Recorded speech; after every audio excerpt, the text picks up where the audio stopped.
जय जय रघुवीर समर्थ। आपण आज दासनवमी निमित्त समर्थांनी लिहिलेला आत्माराम नावाचा ग्रंथ याच्यावरती यथाशक्ती निरूपण करतो। इकडे जरा स्टूल टाका ना, इकडे इकडे आहे जागा एवढी, आणखीन एक लाईन बसेल। वैराग्या संत ज्ञानदेव म्हणतात, वैराग्य वाचून काही ज्ञानाशी तरणोपायाची नाही। ज्ञान प्राप्त झालं पण वैराग्य प्राप्त झालं नसेल तर काही उपयोग नाही। म्हणून समर्थांनी पण दासबोधात असं लिहिलंय की वैराग्या परते नाही भाग्य, वैराग्य नाही ते अभाग्य, वैराग्य नसता योग परमार्थ नव्हे। समर्थ हे सांगतात की भाग्याचा उदय झाला कसं समजायचं? आपल्या मनामध्ये थोडंसं तरी वैराग्य निर्माण झालं। आता 10 साड्या झाल्यात, 11वी थोडं उशिरा घेईन, तेवढं जरी वैराग्य झालं तरी पुष्कळ थोडं थोडं वैराग्य। आता घरामध्ये सगळ्या बाटल्या भरण्या भरलेल्या आहेत। आता डी मॉलमध्ये गेलं तरी कितीही चांगलं दिसलं तर आत्ता घेणार नाही, या पहिला खराब झाल्यावर मग घेईन, एवढं तरी वैराग्य येईल का नाही?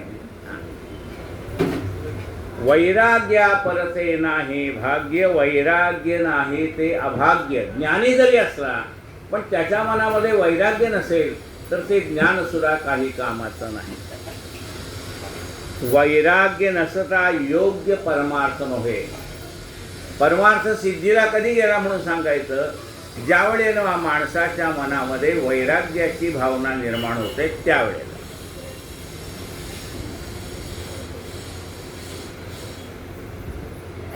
जयास लटिका आळा आला,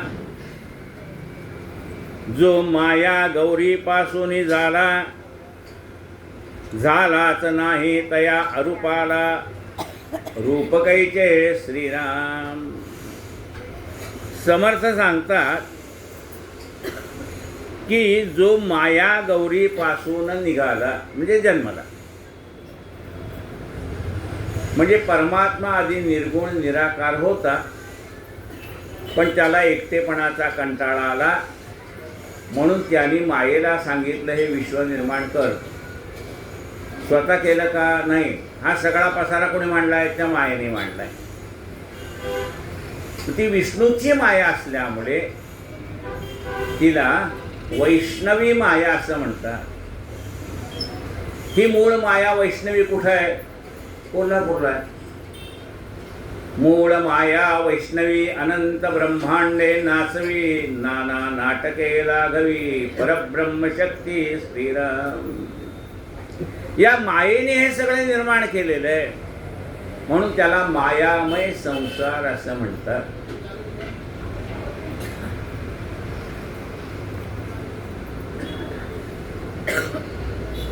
जो आकारालाच आला नाही त्याचा नाश काय होणार? त्याचा नाश काही होऊ शकत नाही। म्हणजे जसं आधी माती आहे, त्या मातीचं भांड तयार केलं आणि नंतर समजा ते मटकं फुटलं तरी काय निर्माण झालं आणि काय नाहीसं झालं? आधीही माती होती, आताही मातीच आहे। म्हणजे मडकं बनलं तरी मातीच आहे आणि मडकं फुटलं तर ते पुन्हा मातीतलं मातीत विलीन होऊन जाणार। मग निर्माण काय झालं? काही निर्माण झालं नाही। झालं नाही पण आम्हाला दिसलं का नाही? हे मडकं दिसतंय, तसं हे विश्व दिसतंय पण ते त्या परमात्मा तत्वापासूनच झालेलं आहे। त्यामुळे नवीन काही झालेलं नाही। आपल्याला वाटतं हे नवीन केलं आणि पुन्हा नाहीच झालं, नाहीसही काही झालं नाही। ते निर्गुण तत्व पुन्हा निर्गुण तत्वामध्ये मिळून जातं। फक्त मध्या काळामध्ये आपल्याला तो आभास होतो। जसं सांगितलंय की सोन्याच्या बिस्किटाचे दागिने तयार केले। दागिने तयार केल्यामुळे काय झालं? त्याला वेगवेगळी नावं आली। म्हणले हे काय आहे? म्हणजे चेन आहे। हे काय आहे? म्हणजे ब्रेसलेट आहे म्हणा, आणखीन काय निराळे दागिने आहेत। त्याला आकार आला तसे दागिन्याची नावं बदलली. अंगठी, पाटली, काय जे असेल ते, बांगडी, तसं त्याचा आकार आल्यामुळे नावं निर्माण झाली. मग आम्हाला दिसतं का नाही ही अंगठी आहे, हे गळ्यातलं आहे, हे काय कानातले रूल आहे, अमुक आहे तमुक आहे. पण सोनाराच्या दुकानात गेल्यानंतर त्याला यातलं काही दिसत नाही. अंगठी दिसत नाही, चेन दिसत नाही, पाटली दिसत नाही, त्याला फक्त त्यातलं सोनं दिसतं. तसा ज्ञानी माणसाला हे सगळं जरी आपल्याला बाहेरच्या सामान्य माणसाला सगळं दिसत असलं तरी ज्ञानी माणसाला फक्त त्यामध्ये असलेला परमात्माच दिसतो.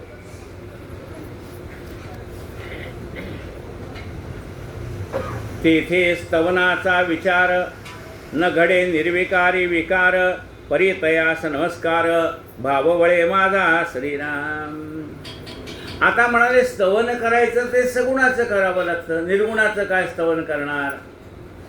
पण तरी सुद्धा जो निर्गुण निराकार परमात्मा आहे, ज्याचं वर्णन आम्हाला शब्दाने करता येत नाही, यतो वाचो निवर्तन्ते, हे भगवंता तुझं स्वरूप वाचेनी वर्णन करता येत नाही आणि मनालाही कल्पना करता येत नाही, असं तुझं निर्गुण निराकार स्वरूप आहे. अशा त्या निर्गुण स्वरूपाला आम्ही नमस्कार करतो. जयाचेनी वेदशास्त्र पुराणे, जयाचेनी नान निरूपणे, जयाचेनी स्वसुखा लाधणे, शब्दी निशब्द श्रीराम. ज्याच्यामुळे वेदशास्त्र निर्माण झाली, कुणामुळे झाली? भगवंताच्या नाभी कमलातनं ब्रह्मदेव निर्माण झाले आणि ब्रह्मदेवाला आवाज ऐकू आला की सृष्टी निर्माण कर. तेव्हा ब्रह्मदेव इकडे इकडे पाहतो, सगळीकडे पाणीच पाणी. म्हणजे कोण बोलतंय कळत नाही, मी सृष्टी निर्माण करू म्हणजे कसे करू. मग भगवंताच्या निश्वासातनं वेद निर्माण झाले, ते वेद त्याने ग्रहण केले ब्रह्मदेवाने आणि मग ही सृष्टी कशी निर्माण करायची त्याला कळलं. जयाचेनी म्हणजे ज्याच्यामुळे, जयाचेनी वेदशास्त्रे पुराणे, जयाचेनी नाना निरूपणे, जयाचेनी स्वसुखा लाधणे, शब्दी निशब्द श्रीराम. म्हणाले ही वेदशास्त्र पुराण ऐकून आम्हाला आत्मसुख प्राप्त होतं. ते मिळालेलं सुख शब्दामध्ये वर्णन करून सांगता येत नाही. म्हणाले एवढा 10 दिवस उत्सव चाललाय, तुम्हाला काय मिळाला? म्हणले आनंद मिळाला. म्हणले आम्हाला सांगा कसा आनंद मिळाला. सांगता येईल का? सांगता येणार नाही. पण पहाटे काकडा आरतीपासून शेजारतीपर्यंत चाललेला उत्सव पाहून आमच्या मनाला आनंद झाला. आनंद झालाय, पण त्याचं वर्णन करून सांगता येत नाही. जयाचेनी स्वसुखा लाधणे, शब्दी निशब्द श्रीराम. सुख तर मिळालंय, पण मला मिळालेलं सुख मी वर्णन करून सांगू शकत नाही. एवढं सुख मिळालं, तेवढं सुख मिळालं.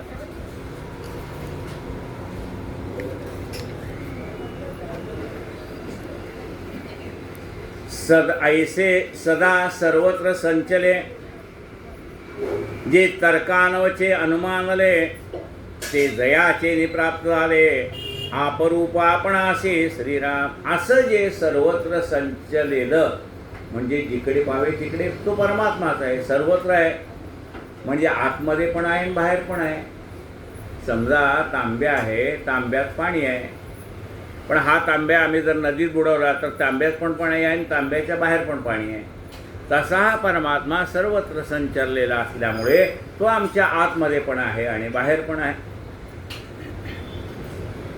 असं हे आत्मस्वरूप आपल्याला आपरूप आपण असे, हे आपलंच आत्मस्वरूप म्हणजे तुझे आहे, तुझं पाशी परी तू जागा चुकलाशी. तुझ्या जवळच आहे ते सगळं आत्मस्वरूप, पण तुला कळत नाही. तसं मग आपल्या जवळच असलेलं आत्मस्वरूप आपल्याला कसं कळणार? तर त्याच्यासाठी भगवंतानी सद्गुरूची नेमणूक केलेली आहे. त्या सद्गुरूच्या कृपेमुळे आपल्याला आत्मस्वरूपाची जाणीव होते. नमन तिची या पदा, माया वाग्देवी शारदा, जयेचे प्रवर्तते संवादा संत महानुभाव श्रीराम. म्हणाले मी नमन करतोय. कुणाला नमन करतोय? या मायेला नमन करतोय, कारण ती वाग्देवता आहे. म्हणजे जे काही आपल्याला सांगायचं आहे ते शब्दाशिवाय कळत नाही, म्हणून ते शब्दाने सांगता यावं याच्यासाठी ती सरस्वती आहे. तिचा वास जिभेवरती आहे आणि त्या सरस्वतीला मी वंदन करतो की मला योग्य असे शब्द माझ्या तोंडातनं बाहेर पडू देत. म्हणजे आपल्या तोंडातनं शब्द बाहेर पडत नाहीत का? पडतात. पण असे शब्द बाहेर पडू देऊ नको की ज्याने लोकांची मनं दुखवतील. ऐसी बानी बोलिये मन का आपा खोल, असं बोलावं की ज्याने लोकांचं मन प्रसन्न होईल. आणि ह्या आदिमायेच्या म्हणजे ह्या सरस्वती देवीच्या कृपेमुळेच नाना प्रकारचे ग्रंथ निर्माण झाले. त्यामुळे आम्ही रामविजय, हरिविजय, भक्तिविजय, पांडव प्रताप, गजानन महाराज ग्रंथ, साईबाबा चरित्र, नाथ महाराजांची एकनाथी भागवत, माऊलींचा ज्ञानेश्वरी ग्रंथ, हे सगळं काय आहे तर ही सरस्वतीची कृपा आहे. त्यामुळे ही वाग्देवता, हे ग्रंथ, हे ज्ञान आमच्यापर्यंत पोहोचलं, म्हणून तिला आम्ही नमस्कार करतो. म्हणजे पहिला नमस्कार गणपतीला, वक्रतुंड महाकाय सूर्यकोटी. मग गणपतीला का? गणपती हे ओंकार स्वरूप आहे. ओंकार प्रधान रूप गणेशाचे, हे तिन्ही देवाचे जन्मस्थान. ओंकार स्वरूप आहे. हा ओंकार स्वरूप असणारा गणपती, त्याला आधी नमस्कार केलं, मग सरस्वतीला नमस्कार केलाय आणि नंतर समर्थाने गुरुला नमस्कार केलाय. आता वंदीन सद्गुरु स्वामी,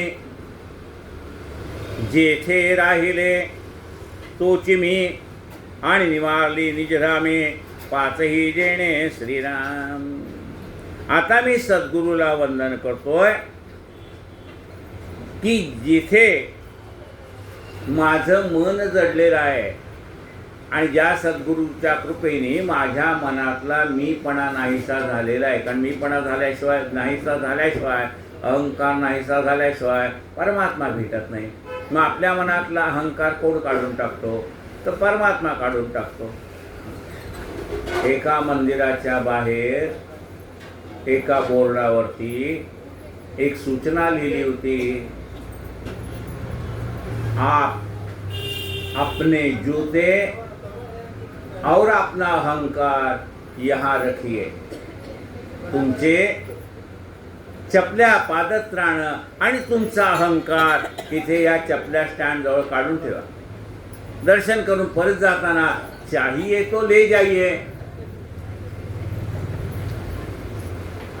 पाहिलं तर तुम्ही चपल्याबरोबर तुमचा अहंकार पण घेऊन जा, आणि नाही तर अहंकार इथेच राहू द्या, नुसत्या चपल्या घेऊन जा.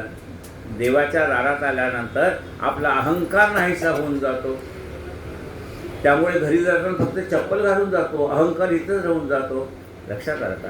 आपला अहंकार बरोबर न्यायचा नाही. इथे आल्यानंतर आपल्यातला मीपणा गेला पाहिजे.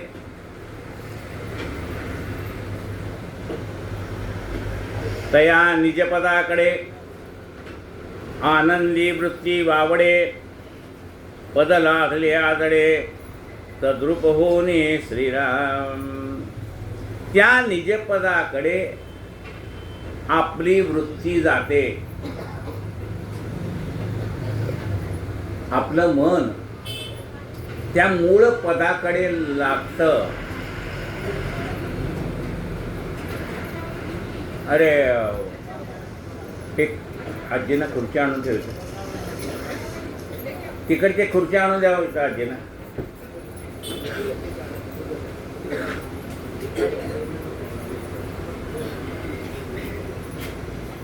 म्हणजे मूळ आनंद स्वरूप असणारा परमात्मा त्या आनंद स्वरूप परमात्म्याकडे आपलं लक्ष लागतं. म्हणजे आत्तापर्यंत आपण काय करत होतो, हा आनंद नाना प्रकारच्या वस्तू नाही, इथे पुढे ठेवा, त्यांच्या पुढे ठेवा.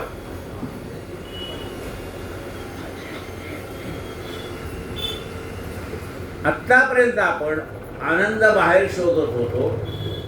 गुरुच्यामुळे कळलं की अरे हा आनंद तर तुझ्या जवळ आहे, त्याला शोधायला बाहेर कुठे जातो.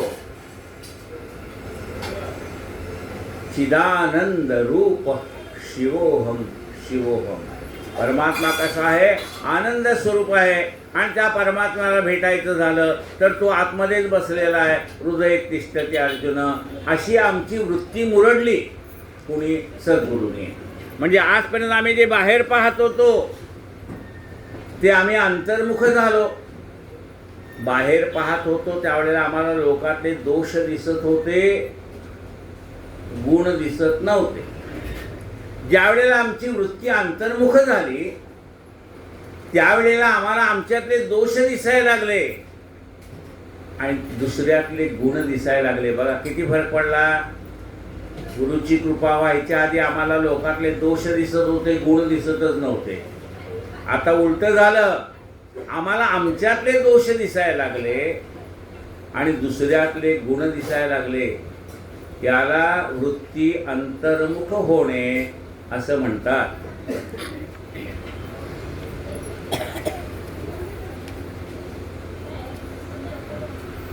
स्वामी कृपेचा लोटा आला, मज सरोवरी सामावला, पूर्ण झाल्या उसंबळला, अनुभव उद्गार श्रीराम. स्वामी कृपेचा लोट आला, मज सरोवरी सामावला. स्वामीची कृपा एवढी झाली की मनाचं जेवढं भांड होतं तेवढं ते आनंदाने भरून गेलं. आता भरून गेल्यानंतर ओसंडून व्हायला लागलं. तो आनंद कुठून ओसंडून व्हायला लागला? डोळ्यातनं ओसंडून व्हायला लागला, डोळ्यातनं ओसंडून व्हायला लागला, अंगस्फुरण व्हायला लागलं. म्हणजे असा कुणाला अनुभव येतो का हो? आतमध्ये आनंद आहे तो लगेच बाहेर दिसतो, आतमध्ये राग आहे तो लगेच बाहेर दिसतो. आमच्या बायकोने सांगितलं माझं डोकं दिसतंय, आज तुम्हाला काय पाहिजे ते बाहेरनं मागवा, मला काही सांगू नका. डोक्याला पट्टी बिट्टी बांधून झोपली. तेवढ्याच माहेरची माणसं आली, पट्टी बिट्टी काढली की लगेच धावत गेली. डोळ्यातनं आनंद आहे, अरे अरे हां, पायात धावत गेली, पायात आनंद आहे. हाताने काम करायला लागले, हातात आनंद आहे. आनंद आहे दिसतो का नाही?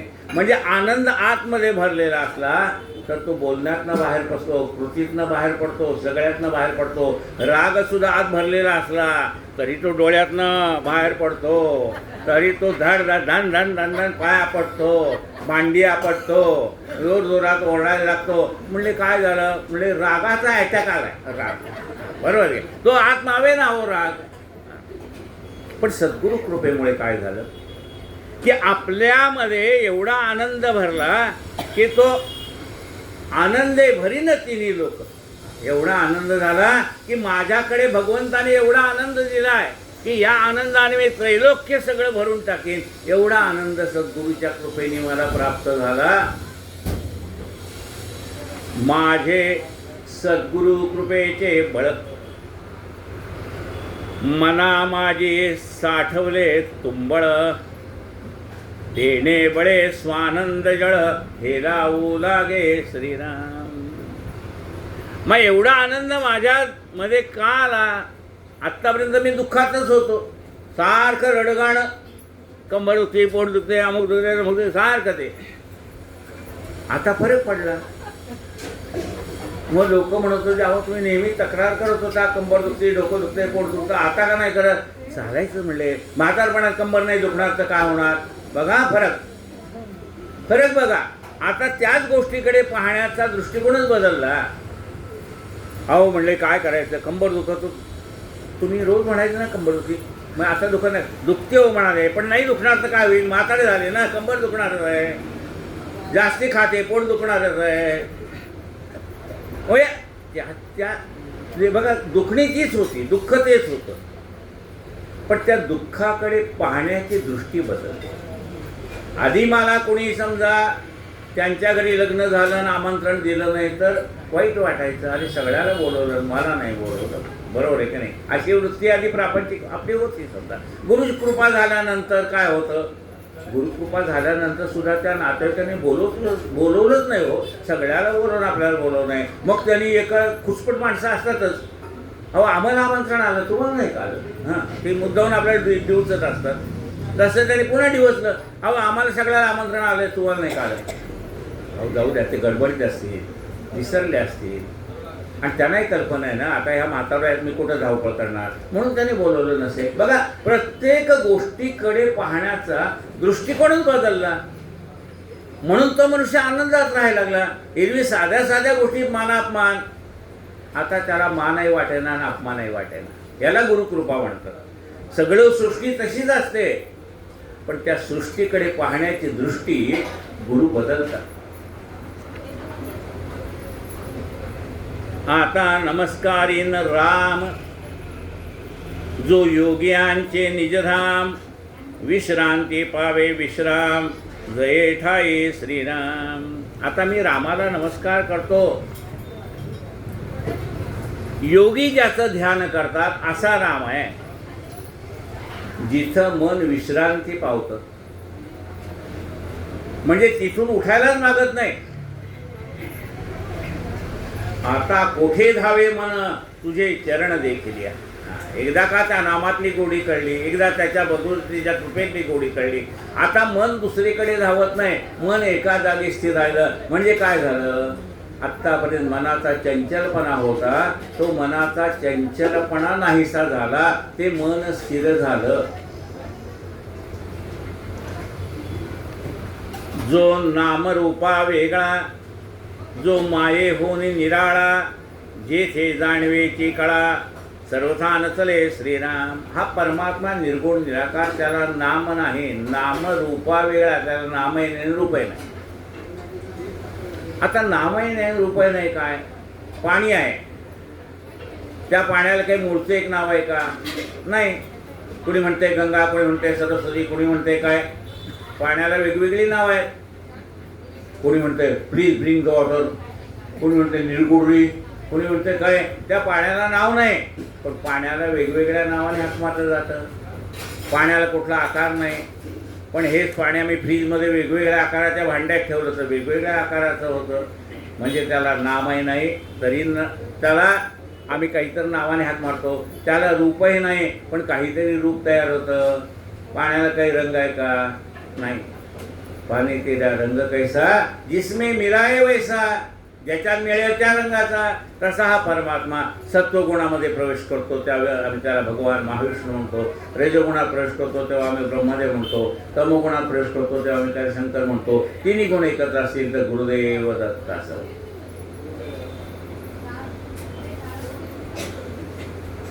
जो नामरूपा वेगळा, जो ये मायेहून निराळा. आपण सगळे मायेत अडकलेत, पण तो अडकला नाही. का अडकला नाही? त्याचीच माया आहे ना, त्याच्यापासून निर्माण झालेली आहे, तो कसा अडकेल त्यात? जो नामरूपा वेगळा, जो ये मायेहून निराळा, जेथे जाणवेची कळा, सर्वथा नचले श्रीराम. आम्ही त्याला जाणण्याचा प्रयत्न केला, तो जाणीवेच्याही पलीकडे आहे. जेथे भांबावला तर्क, जेथे पांगुळला विवेक, तेथे शब्दाचे कौतुक, केवी घडे श्रीराम. तर्काने जाणायचं म्हणलं तर तो परमात्मा आम्हाला जाणता येत नाही. आम्ही विवेकाने विचार केला तरी आम्हाला ते कळत नाही. अशा ठिकाणी शब्दाने आम्ही त्याचं वर्णन करू, हे कसे शक्य आहे? जया लागी योगी उदास, वनवासी फिरती तापस, नाना साधने सायास, जया कारणे करते श्रीराम. त्या परमात्म्याच्या प्राप्तीसाठी जया लागी योगी उदास. योगी माणसं उदास होऊन जंगलात जाऊन तपश्चर्या करतात. वनवासात जाऊन तपश्चर्या करतात, नाना प्रकारची साधनं करतात. त्यांना विचारलं ही सगळी साधनं कशासाठी आहे? ते म्हणले भगवंताच्या प्राप्तीसाठी आहे. आपल्याला विचारलं तुम्ही एवढे कष्ट कशासाठी करतात? म्हणजे प्रपंचासाठी करतो. आपण एवढे कष्ट काय परमार्थाच्या प्राप्तीसाठी करतो का? प्रपंचासाठी करतो. पण साधक मात्र जे प्रयत्न करतो ते भगवंताच्या प्राप्तीसाठी करतो.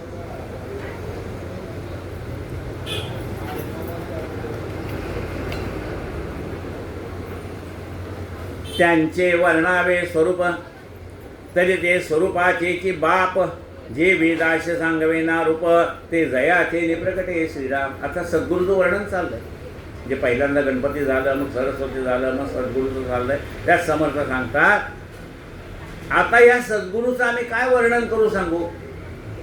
त्याला कल्पतरू म्हटलं तर कल्पतरूच्या झाडाखाली बसल्यानंतर तो कल्पतरू आपल्या मनामध्ये येणारे नाना प्रकारचे विचार, भावना, जे काही आपल्याला हवं आहे ते कल्पतरू देतो.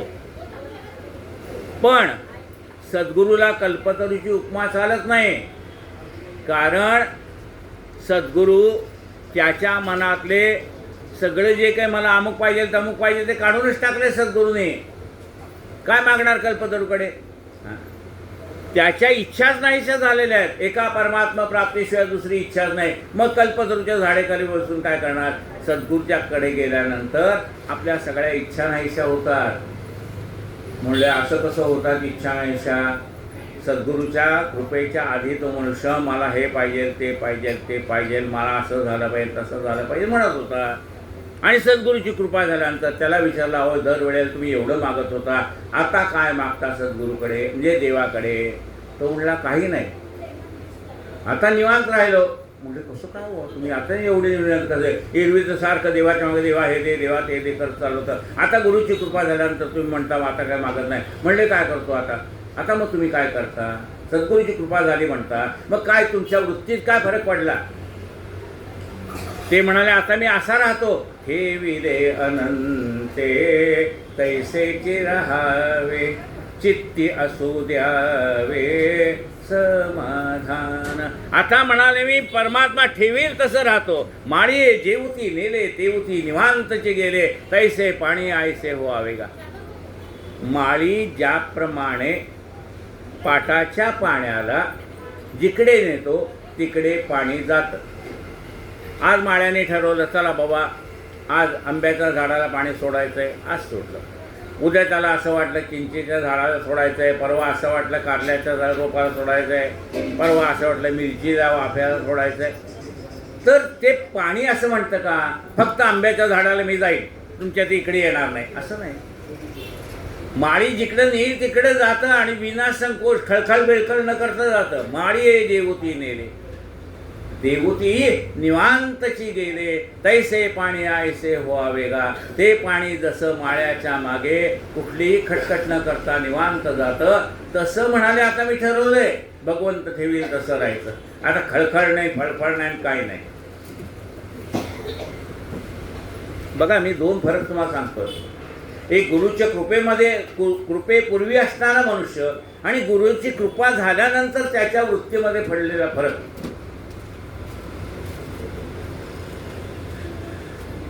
समर्थ म्हणतात आता शिष्या सावधान.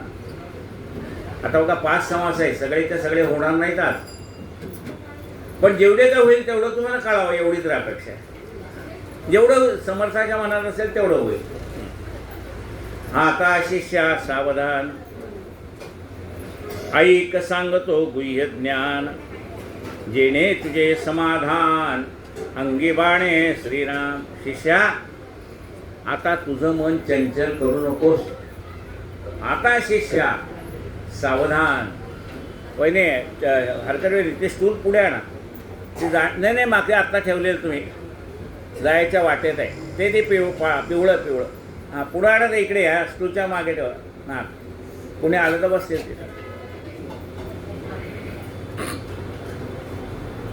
आता शिष्या सावधान म्हणजे काय? तू मनाची एकाग्रता कर. आता शिष्या सावधान. सावध नसलं तर काय होतं? सावध नसलं तर काय होतं? प्रपंचातली गोष्ट सांगतो. सावध नसलं तर दूध उतू जातं, सावध नसलं तर भाजी चिरताना हात कापतो, सावध नसलं तर सुई दोरा गुंफत असला तर सुई बोटात शिरते. सावध पाहिजे का नाही? मग प्रपंचात जर सावध पाहिजे, नाहीतर भाकरी करपते, पोळी करपते, थालपीठ करपतं, लक्ष नाही. ते गॅसचं म्हणजे जास्त ठेवलंय, कमी करायला पाहिजे ना, पण लक्ष नव्हतं. म्हणजे मनाची एकाग्रता नसल्यामुळे प्रपंच पण धड होत नाही. परमार्थाचं सुद्धा असंच आहे, मनाची एकाग्रता पाहिजे. म्हणून गुरु सांगता, शिष्या आता सावध हो, मी तुला गुह्य असं ज्ञान सांगतो. हे सांगितल्यानंतर काय होईल? जेणे तुझे समाधान अंगी बाणे, ज्यामुळे तुझ्या वृत्तीमध्ये समाधानी वृत्ती तयार होईल. आता समाधानी वृत्ती आणि इतर वृत्ती म्हणजे काय? कितीही मिळालं तरी कमी, ही आधी वृत्ती होती. एवढं मिळालं तर आणखीन मिळावं, एवढं मिळालं तर आणखीन मिळावं, अशी वृत्ती. आणि समाधान म्हणजे काय? जे मिळेल त्यात आनंद. मिळालं तर जो दे उसका भी भला, ना दे उसका भी भला. कोणी काही दिलं तरी आनंद आहे, नाही दिलं तरी आनंद आहे. समाधान आहे, मिळालं तर आनंद आहे. काका इकडे बसा ना, स्टूला ठेवलीच बघा इकडे, द्या त्यांना प्रसाद.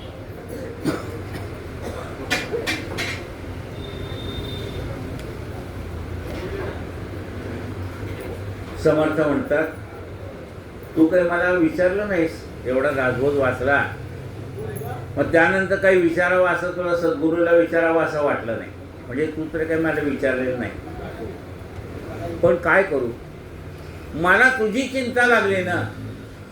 बघा, साधक भावे नमस्कार घाली, त्याची चिंता साधूस लागली, मग तो नेऊन घाली जेथील तेथ.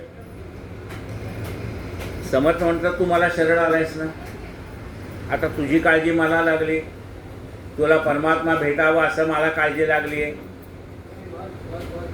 तू काही मला विचारलं नाही, पण माझी काळजी जात नाही ना.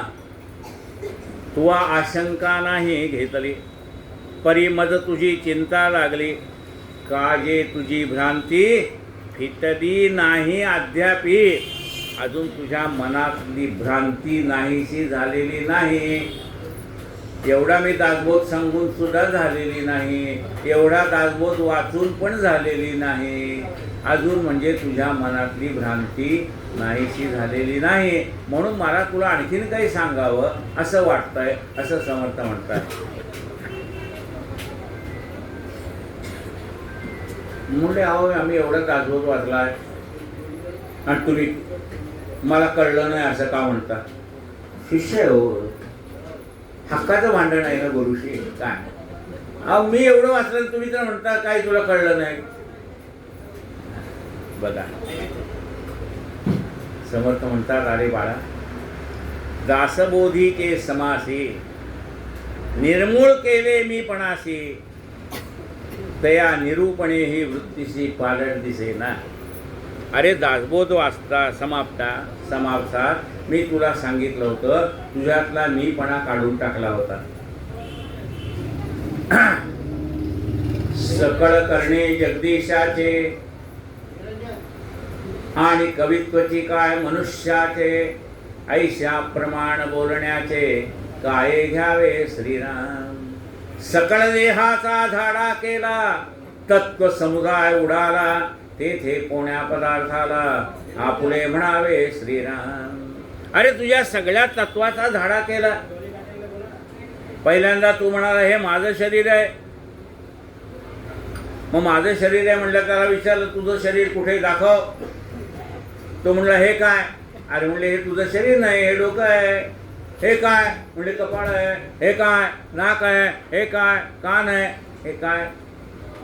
म्हणजे हे तुला कळतं ना, हेला डोकं म्हणतात, ह्याला कान म्हणतात. आणि मग हे माझं आहे, शरीर म्हणजे मी नाही. तुला सांगितलं का नाही?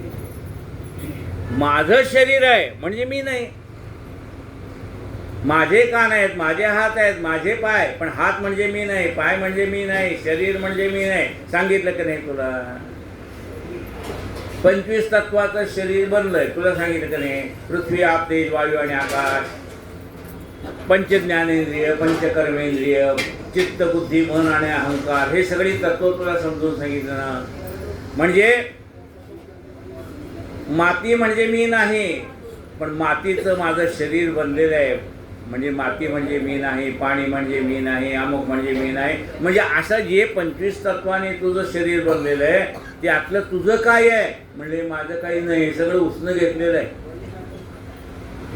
मग एवढं सगळं असताना म्हणजे तुझं स्वतःचं काही नाही, एवढं तर कळलं की नाही तुला दासबोध वाचल्यानंतर. पण म्हणले अजून तुझ्यातला मीपणा गेला नाही. म्हणले असं कसं म्हणता मी गेला नाही? अरे तुम्हाला परवा पत्र पाठवलंच ना बाबा, मी दासबोधाची 21 पारायण केली, तुम्ही या. म्हणले मी केले असं तुझं पत्रात आहे की नाही? म्हणजे अजून तुझा मीपणा गेला नाही. मी एवढ्या माळा केल्या, मी एवढं जप केलं, मी एवढं अमुक केलं, मी एवढं तमुक केलं, अजून तुझ्यातला मीपणा गेला नाही. दासबोध वाचलाय, तो मीपणा जाण्यासाठी तुला एवढं मी समजावून सांगितलं, पण अजून तुझा मीपणा गेला नाही. दासबोधाचे समासे निर्मूळ केले मीपणासे, तया निरूपणे हे वृत्तीसे पालट दिसेना श्रीराम. चातक पक्षी वर्षावरी, चंचू पसरून थेंबुटा धरी, जीवन सकळी अवेरी भूमंडळीचे श्रीराम. चातक नावाचा पक्षी आहे, तो फक्त आकाशातनं पडलेलं पाणीच ग्रहण करतो, बाकी पृथ्वीवरचं पाणी पित नाही. चातक पक्षी वर्षावरी, चंचू पसरून थेंबुटा धरी, जीवन सकळही अवेरी भूमंडळीचे. तैसा शब्द वर्षा होता, असो नेदावी व्यग्रता, श्रवणपुटी सामाविता मनन करावे. तसं शिष्या, अरे हा शब्दांचा वर्षाव होत असताना हा सगळे शब्द कानामध्ये साठले पाहिजेत आणि कानातनं मनात जायला पाहिजे, मनातनं चिंतन करायला पाहिजे. तुझं लक्ष नसेल तर कानात आत जाणार नाही, बाहेरच सांडून जाईल.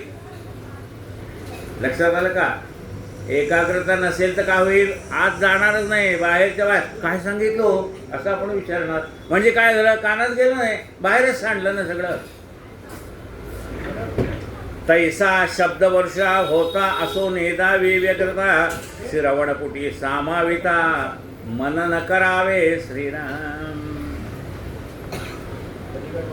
लाग वेग जाणून शब्दाचा, अवाका पहावा मनाचा, शब्दातील गर्भाचा सांगावा घ्यावा श्रीराम. हे शब्दाचा अवाका किती आहे ते बघावं, म्हणजे ते शब्द आपल्याला आकलन करता येतात का नाही हे पण पाहावं. लागवेग जाणून शब्दाचा, अवाका पहावा मनाचा, शब्द आतील गर्भाचा सांगावा घ्यावा. शब्दातनं त्याला काय सांगायचंय? शब्द महत्वाचे नाही, शब्द म्हणजे टरफल आहे, फेकून द्यायचं, त्यातला फक्त अर्थ घ्यायचा. शब्दातला अर्थ कसा घ्यायचा हो? बायकोनी मला येताना सांगितलं होतं की तुम्ही घरी येताना पैंच्या दुकानातनं, म्हणजे टिळक चौकातल्या पैंच्या दुकानातनं घरी येताना साखर घेऊन या, चहाची पावडर घेऊन या. आणि मग घरी आलो तेवढं पाहुणे आलेले, मी हिला सांगितलं अरे चहा टाकते ना, पाहुणे आले.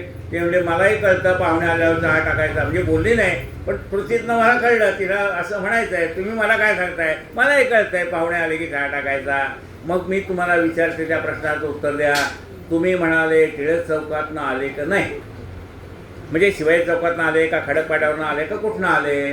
म्हणले शिवाई चौकातनं आले का? हो म्हणले शिवाई चौकातनं आलो. मला कळलं तुला काय म्हणायचं ते, पण पाहुण्याला कळलं नाही ना की टिळक चौकातनं आले का काय विचारतात. मला कळलं टिळक चौकात येताना पैसे दुकानातनं साखर आणायला सांगितलेली. मी म्हणलं आलो 2 मिनिटात, खाली उतरलो, चहा साखर घेऊन आलो. म्हणजे शब्दातला अर्थ आपल्याला कळला पाहिजे. शब्दाचे अर्थ वेगवेगळे. शब्दार्थ आहे, भावार्थ आहे, गुह्यार्थ आहे, लक्षार्थ आहे, तत्वार्थ आहे, गुणार्थ आहे. मग त्या शब्दातनं काय सांगितलंय तेवढा अर्थ लक्षात ठेवायचा, शब्द सोडून द्यायचे. आम्ही वेगळं करतो, आम्ही शब्दच धरून ठेवतो. तू असं म्हणालास, अरे त्या म्हणण्याचा उद्देश काय होता हे लक्षात घ्यायचं. आम्ही शब्दच धरले. समर्थ म्हणतात, अरे तू कोण कोणाचा, कोठून आला सकाळीचा, ऐसा विचार पूर्वीचा घेई बापा. तू कोण रे, कुठून आलास, कुणाचा आहेस? मग आपण जर सांगितलं मी श्रीकृष्ण पंढरनाथ काटे यांचा मुलगा आहे, कुठून आला, पंढरपूरहून आला म्हणजे ते तुला व्यावहारिक विचारलं नाही. तू कुठून आला म्हणजे जर तू म्हणशील मी आई वडिलाच्या पोटातनं जन्माला आलो, तर आई वडील कुणाच्या पोटातनं जन्माला आले, ते कुणाच्या पोटातनं जन्माला आले, आणि जो कोणी आई वडिलाच्या पोटी जन्माला येतो तो कसा जन्माला येतो. तो आधी अन्न भक्षण करतो, मग त्या अन्नाचं वीर्यामध्ये रूपांतर होतं, त्यानंतर पुत्रप्राप्ती होते. मग ते अन्न म्हणजे काय आहे, आई वडील आहेत का? नाही. म्हणजे हे सगळं कशापासून झालं, त्या झाडापासून, त्याच्यापासून जी आम्हाला टॉनिक शक्ती मिळाली त्याच्यापासून हे आम्हाला सगळं मिळालंय. पंचमहाभात व भूतापासून शरीर झालंय ना, म्हणजे मातीपासून हे आलंय. आणि मग हे सगळं असं उलट उलट तू ज्या वेळेला जाशील त्यावेळेला तुला कळेल तू कुणाचा आहे, त्या परमात्म्याचा आहे. तू समर्थाचे लेकरू, तू भगवंताचं लेकरू असून तुला कळत नाही मी देवाचा आहे. मी सांगतो आई वडिलाचा आहे, अरे तू कुणाचा आहे, त्याचा आहेस. राजाचा मुलगा 3 वर्षाचा असताना काशीला कुंभमेळ्यामध्ये हरवला. आता कुंभमेळा परत काशीला कधी येणार म्हणजे 12 वर्षांनी येणार. म्हणजे तो मुलगा किती वर्षाचा झाला असणार, 15 वर्षाचा झाला असणार. आता हरवलाय, कोणी घेऊन गेले, काय गेले, आपल्याला कसं करणार. प्रधान म्हणाला, राजा आपली दरवर्षी दर वेळेचं ठरलेलं आहे ना कुंभमेळ्याला जायचं.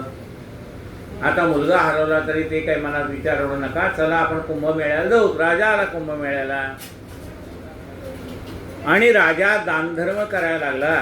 प्रधान होताच बरोबर ना, त्याने हातात थैली ठेवली नाही, ह्याच्यात मोहरा काढायच्या त्या राजाच्या हातात द्यायच्या, भिकारी हात पुढे करायचा.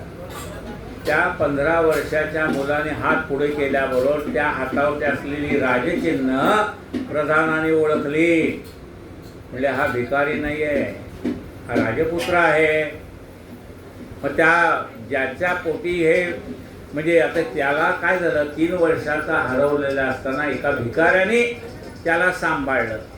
तो त्या भिकाऱ्याबरोबर त्यांनाच आई वडील म्हणायला लागला. मग तुझे आई वडील कुठे आहेत? ते काय म्हणजे माझे आई वडील. मग त्याने त्या प्रधानाने त्याच्या आईवडिलाला विचारलं दम देऊन, तुमची मुलं आहेत का? म्हणजे नाही, कुंभमेळ्यात सापडलेला मुलगा आहे. याचे कपडे कुठे आहेत? म्हणजे ते गाठोडं तसंच ठेवलेलं आहे, त्यातल्या याला काय मी हात लावला नाही. भीकच एवढी मिळते म्हणले, ती काय करायचं तुमच्या धनाला. ते तसंच गाठोडं ठेवलं म्हणले, बघा हा खून पटली. आणि मग त्या राजपुत्राला कळलं आपण भिकाऱ्याचा मुलगा नाही, आपण राजपुत्र आहोत. दुसऱ्या दिवशीपासून भीक मागावी लागली का हो त्याला. तो दानधर्म करायला लागला. तसं आम्ही त्याचे पुत्र आहोत, पण आम्हाला माहित नाही, मग आम्ही सारखे हात पुढे करतो. अरे ज्या वेळेला आपल्याला कळेल की मी त्याचा आहे, मला काळजी करायची काय कारण आहे. राजियाची कांता काय भीक मागे, मनाचे आजोगे सिद्धी पावे. त्या भगवंताची कृपा झाल्यानंतर कोणापुढे हात पसरायची वेळच येत नाही.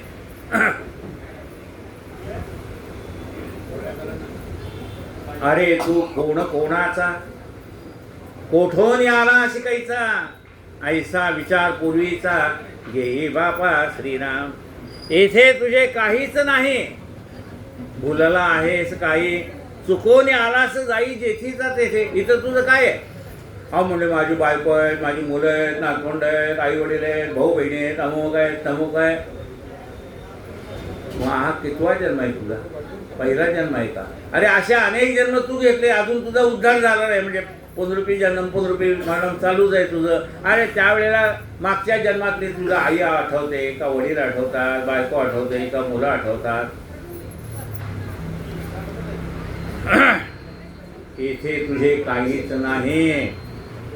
भुलला असे आहे काही, चुकून आला असं जाई जेथेचा तेथे. चुकून आला म्हणजे तू इथे, जिथून आला तिथे परत जा. यद गत्वा न निवर्तन्ते तद्धाम परमं मम. तू समर्थाचे लेकरू, अभिमाने घेतला संसारू. अभिमान टाकता पहिलं पारू पावशील बाबा. तू अभिमानाने हा संसार आपलाच आहे असं म्हणतोस. हो तसंच आहे. म्हणाले घरात मी एकटाच काम होणार आहे. माझ्या मुलीचं लग्न व्हायचं आहे, मुलाला नोकरी लागायची, अमुक व्हायचं आहे, तमुक व्हायचं आहे, माझ्याशिवाय कसं होईल. ते म्हणले तू जाऊन पहा म्हणजे तुला कळेल. म्हणले मी पुन्हा पाहायला कसा येईल, गेलो तर गेलोच की. बरं म्हणाले. त्याला काय, तो व्यापार होता, नेण्या ठिकाणी जाऊन व्यापार करायचा. साधूने सांगितलं आता तू माझ्या आश्रमात राहायला ये. आणि तिकडे घरच्या लोकांना काय सांगितलं की व्यापाऱ्याला कोणीतरी लुटलं, त्याला मारलं आणि ते त्याला मारून टाकलं कोणी, चोराने. आता मग घरी रडारड झाली, अमुक झालं, समूक झालं, सगळं झालं, गाव जमा झालं. मग ते म्हणाले बाबा असं करा की आता यांचं काय झालंय, तर यांचा मुलाला नोकरी नाही. घरात कमवणार कोण आहे. मुलाला नोकरी नाही, मुलीचं लग्न झालेलं नाही, मुलगी चांगली कामच होती म्हणजे काम करणारी होती. मग ते एका श्रीमंतालाही चांगली मुलगी पाहिजे होती, संस्कारक्षम मुलगी पाहिजे होती. तर म्हणाला ह्या मुलीला मी हुंडा न घेता दोन्ही बाजूनी लग्न करून घेईन. मुलीचं लग्न झालं, मुलाला नोकरी नव्हती. तिथला एक कारखानदार होता, तो म्हणाला आहे, तो व्यापारी खूप चांगला होता, आमच्याकडनं माल घेत होता. आता आम्ही असं करतो, या मुलाला तिथे आमच्या कंपनीत कामाला लावतो. मुलाला नोकरी लागली. हे 40 राहत होते, ब्लॉकमध्ये राहायला गेले. 2-4 वर्षे गेल्यानंतर ह्याला सांगितलं आता जा घरी. म्हणजे कधी जायचं, म्हणजे अमावस्येला जा. अमावस्येला आला, बेल वाजवली दारातनं. ती बायको म्हणजे भूत आहे का, म्हणजे भूत नाही, मी आलोय प्रत्यक्ष. कशाला आला म्हणले, तुम्ही असताना काही नव्हतं, तुम्ही गेल्यावर सगळं काही चांगलं चाललंय म्हणले. आपल्याला अहंकार आहे मी आहे म्हणून. आपण गेल्यानंतर काही मुलाला जन्म दिल्याबरोबर आई गेली तरी त्या मुलाचं काय अडत नाही. तुमच्या वाचून काय अडायला लागलंय. रामकृष्ण हे आले गेले त्याविण जगता उलटाचे पडत. उगे आपल्याला वाटतं मी गेल्यावर काय, मी काही होत नाही. सगळ्यांचं सगळं चांगलं होतं. का होतं, प्रत्येक जण आपलं नशीब घेऊन आलेलं आहे. आपण कुणाला देत नाही, काढून घेत नाही. त्याचं तो नशीब घेऊन आलेला आहे. त्याच्या नशिबात चांगलं व्हायचं असं तर होणार आहे. आपण कोण त्याचं नशीब चांगलं करणार आहे. आपण कोणाचं नशीब बदलू शकत नाही.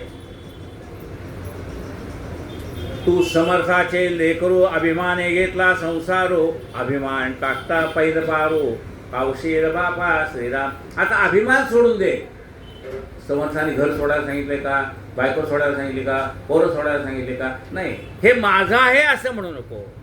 ही माझी बायको म्हणजे आमच्या गुरुची लेक आहे, तिला मला सांभाळलं पाहिजे असा हे समजून तू प्रपंच कर. ही सगळी माणसं आपलीच आहेत, त्यांच्यासाठी मला करायलाच पाहिजे असा भाव ठेवून प्रपंच कर. हा माझा प्रपंच म्हणू नको, हा परमात्म्याचा प्रपंच आहे आणि माझ्यावर ही जबाबदारी टाकली, एवढ्या लोकांना सांभाळायचं आहे. प्रभो मज अन्न नको वरदान, कोणी अवती भवती माझ्या. जमले किंवा जमवले त्या, पूर्वा याते त्यांच्या गरजा. द्या सामर्थ्य निदान, प्रभो मज अन्न नको वरदान. देवा काही माणसं आपोआप आमची झालेली आहे. म्हणजे काय, जन्माला आलो मग ती सगळी नातेवाईक झाली. कोणी बहीण झाले, कोणी भाऊ झाले, कोणी मामा झाला, कोणी काका झाला, कोणी म्हणजे ही जमलेली आहे. आणि काही आम्ही जमवलेली आहेत म्हणजे मित्रमंडळी. मग यांच्या सगळ्यांचं मला व्यवस्थित करता येईल एवढं घर मला दे. कोणी अवती भवती माझ्या. जमले किंवा जमविले त्या, पूर्वा याते त्यांच्या गरजा. द्या सामर्थ्य निदान, प्रभो माझा अन्न नको मरता.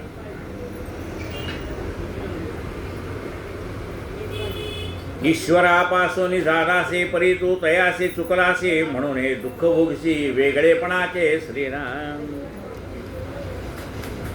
तुला हा वेगळेपण आलेला आहे. म्हणजे कसं, समुद्राचं पाणी बाजूला काढलं जातं, त्याचं कशात रूपांतर होतं? मिठागारात मीठ तयार होतं. आता हे मीठ एवढंच आहे, पण ते समुद्रापासून वेगळं झालेलं आहे. मग एका व्यापाऱ्याने त्या मिठाचा पुतळा तयार केला आणि त्या समुद्रात सोडला. म्हणले समुद्र किती खोल आहे बघून ये. आता ते मीठ सागराशी एकरूप झालं, समुद्रच झालं. आत्तापर्यंत एवढूसाच गोळा होता, आता म्हणले मी समुद्र आहे. एक थेंब बाजूला झाला, पण तो सागरात मिळाल्यानंतर सागर झाला. बाहेर आहे तोपर्यंत एक थेंबच आहे, पण तोच थेंब सागरात मिळाला की सागर स्वरूप होऊन जातो, नदीत मिळाला की नदी स्वरूप होऊन जातो. तसा आपल्याला हा वेगळा समजतोय तू, पण त्याचा झालास की सगळं तुझंच आहे.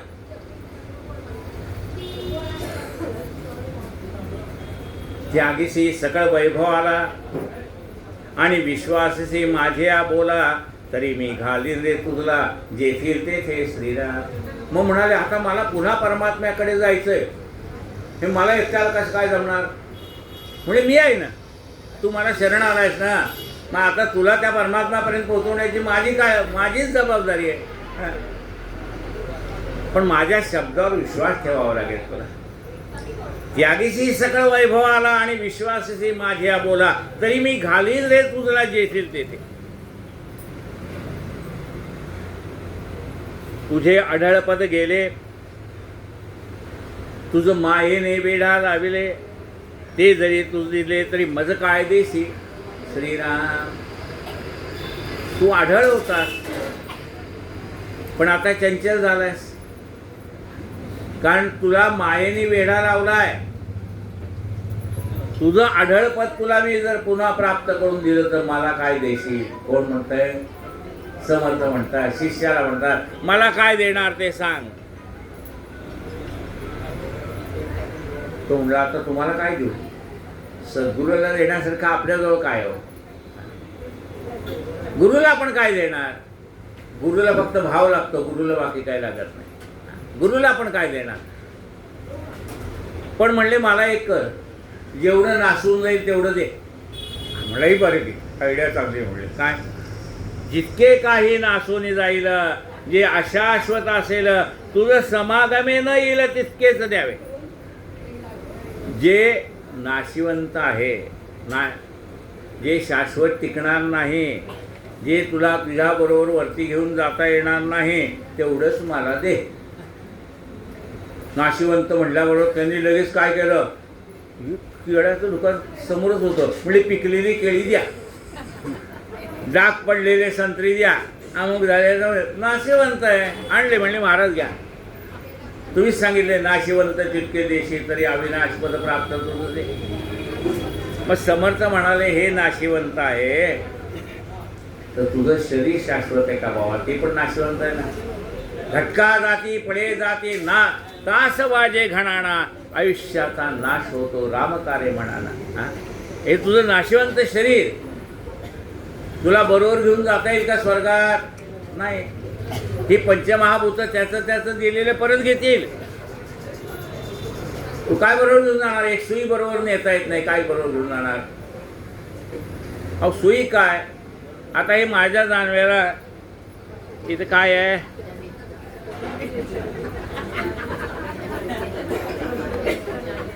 तर इथे ही घराची किल्ली आहे,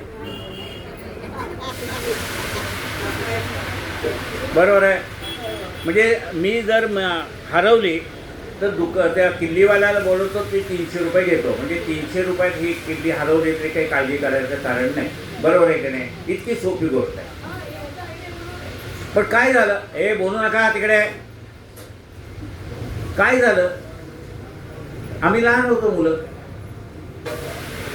आमच्या वडिलाचे मामा गेले, मग आमच्या आजीबरोबर आम्ही पोरं लगेच काय बघा ती रडारड तिकडे चाललेली उचलायचं म्हटल्यानंतर.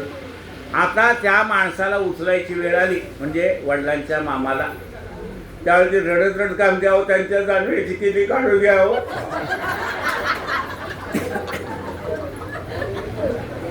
काय घेऊन जाता येत? हे जानवेची किल्ली पण नेता येत नाही, बाकी काय नेणार सांगा?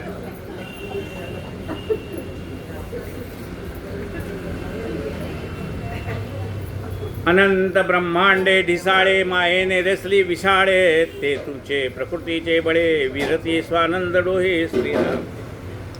आता स्वामीने जे काही इच्छिले ते पाहिजे अंगीकारले, शरणागत आपले समर्थ उपेक्षुन हे श्रीराम. शिष्य म्हणतो काय टाकू तेवढं सांगा. नाशिवंत द्या म्हणता तुम्ही, नाशिवंत टाकू. मला दिलं तर मी तुम्हाला मुक्ती देतो असं म्हणतात. काय नाशिवंत टाकू ते तर सांगा. नाशिवंत म्या काय टाकावे ते स्वामीने मज सांगावे. मज दातारे करावे आपणायसे. तुमच्यासारखं मला झालं पाहिजे. याचा अर्थ काय आहे. समर्थ रामदास स्वामी एकदा पंढरपूरला बडव्यांच्या घरी उतरले, पण त्यावेळेला काय त्यांचा अधिकार त्या बडव्यांना कळला नाही. त्यांनी गाईच्या गोठ्यात त्यांना उतरवलं आणि मग रंगनाथ स्वामींचं कीर्तन नेमकं त्या दिवशी पंढरपुरात होतं. रंगनाथ स्वामींनी समर्थांचं वर्णन करून सांगितलं. भव्य रूप अतिसुंदर दीक्षा, राम नाम स्मरणे करी भक्षा भिक्षा, वृत्ती उदासीन होय जेव्हा, रामदास म्हणणे मग तेव्हा. हुरमुजी रंगाचा उंच मोती जाणा, रामदासी बाणा या रंगात. म्हणाले त्यांच्या कपाळावरती टेंगुळ आहे. त्याचं वर्णन करून सांगितलं. आणि मग कुणीतरी सांगितलं अहो समर्थ मला कळले म्हणले राम समर्थ पंढरपुरात आले, पण त्यांची माझी जो कोणी गाठ घालून देईल त्याला मी त्याला जे पाहिजे ते देईल. त्यांनी 1000 सुवर्ण मोहरा मागितला तरी देईल, पण त्यांची गाठ घालून. हा आला बरं झालं म्हटलं आपल्या 1000 सुवर्ण मोहरा मिळते कवल्या. समर्थांच्या पाया पडला म्हटले महाराज आम्ही काय तुम्हाला ओळखू शकलो नाही, पण माझ्यावर तुम्हाला उद्या रंगनाथ स्वामींच्या कीर्तनाला यायला पाहिजे. समर्थ म्हणाले मी येईन, पण मी सांगेल ते तू मागशील तरी. मी सांगेल तेवढंच मागायचं, जास्ती मागायचं नाही. गाठ पडली कीर्तन झाल्यानंतर. आणि मग समर्थांनी या बडव्याला विचारलं तुला काय पाहिजे सांग बाबा, तू मला एवढी समर्थांची गाठ घालून दिली. तो म्हणाला तुम्हाला समर्थाच्या भेटीमध्ये जेवढा आनंद झाला त्यातला निम्मा आनंद मला द्या. संतांच्या भेटीतला आनंद अवर्णनीय आहे. काय मागावं हे कळावं लागतं. समर्थाने त्याला सांगितलं काय माग. 1000 सुवर्ण मोहरा मिळाल्या जरी असल्या तरी कधी संपून गेल्या असत्या पत्ता नसता लागला. पण हा जो आनंद आहे चिरकाळ टेकणारा आनंद, म्हणून काय मागावं हे सुद्धा देवाकडनं कळलं पाहिजे. समर्था पुढे काय मागो कळे ना, दुराशा मनी बैसली ते ढळे ना. म्हणून सांगितलंय मागो नेणे दे रे राम, मज न कळे ते दे रे राम. मला कळत नाही देवा, माझं कल्याण कशात आहे मला कळत नाही, पण मला ज्याच्यात माझं कल्याण आहे ते मला द्या.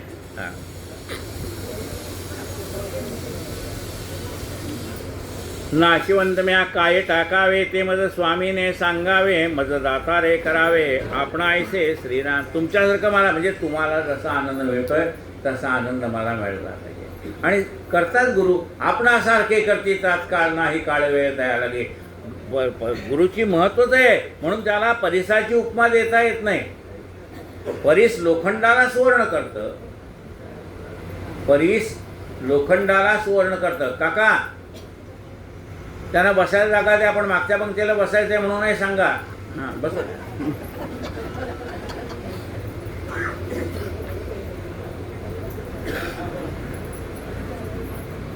पहिल्यांदा जे लवकर आले त्यांची पंगत पहिल्यांदा होणार आहे.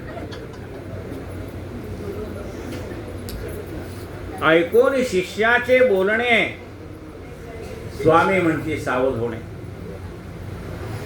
अवधान देऊनी घेणे आनंदपद. म्हणजे तुम्ही जर मनाची एकाग्रता करून ऐकलं तर तुम्हाला आनंद प्राप्त होईल, नाहीतर आनंद प्राप्त होणार नाही. अग्निसंगे लोहो पिटे, तेने तयाचा मळ तुटे, मग परिशेष झगडता पारटे, लोखंड पण तयाचे, त्याचा अमळ झडेना आणि अभ्यंतर कळेना, तरी ते सहसा पार्टेना, मृत्तिका रूपे श्रीराम. कीर्तनकार होते, त्या कीर्तनकाराने सांगितलं परीस लोखंडाला लावल्यानंतर त्याचं सोनं होतं. आता परीस लोखंडाला लावल्यावर लगेच सोनं होतं का? तर म्हणले आमच्या घरी बरेच दिवस लोखंड होतं, ते आता जमिनीत पडलेलं आहे, त्याला गंज चढलेला.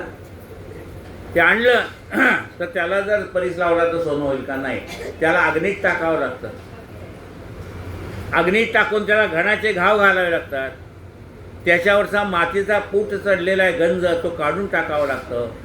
लाल भडक असं ते झालं, ओरिजिनल लोखंडाच्या स्वरूपात आलं की मग त्याला जर परीस लावला तर सोनं होतं. तसं सद्गुरूकडे गेल्यानंतर लगेच म्हणले मोक्ष मिळाला असं आहे का? नाही, सद्गुरू आधी आपल्याला त्या बट्टीत टाकतो, घणाचे घाव घालतो, आपल्यातले सगळे मळ काढून टाकतो आणि मग त्याचा स्पर्श झाल्यावर आपल्या देहाचं सोनं होतं. आपल्याला वाटतं मी गुरु केला की झालं होतं. तसं समर्थ शब्दाचे मार देतात, घणाघात असतो त्यांचा. आपल्याला वाईट वाटतं, म्हणजे दुसरा गुरु केलेला बरा.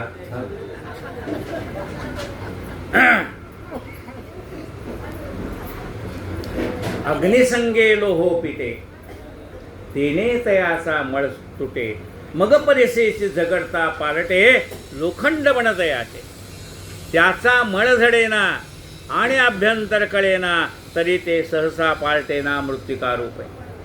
म्हणून नाशिवंत तितका मळ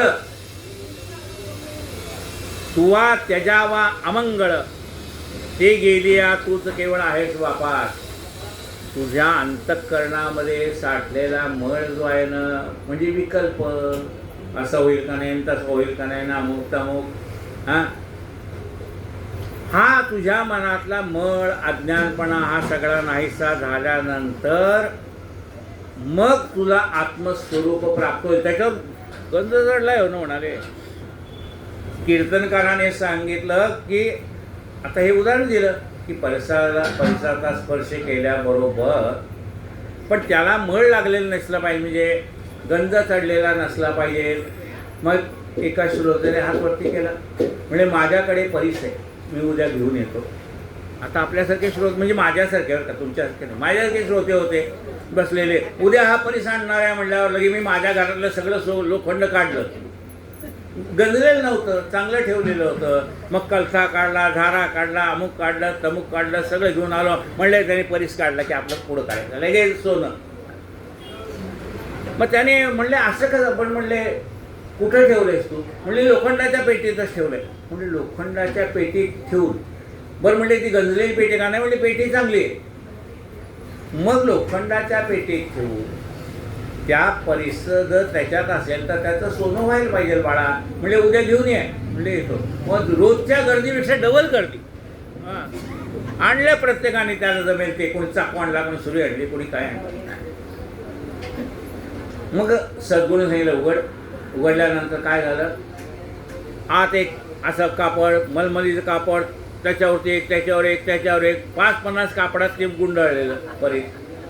समर्थांनी ती सगळी कापडं काढून टाकले आणि परिसाचा स्पर्श लोखंडाला केल्याबरोबर त्याचं सोनं झालं. तसं सद्गुरू आपल्या मनामध्ये असलेले सगळे विकल्प काढून टाकतो आणि मग ह्या देहाचं सोनं होऊन जातं.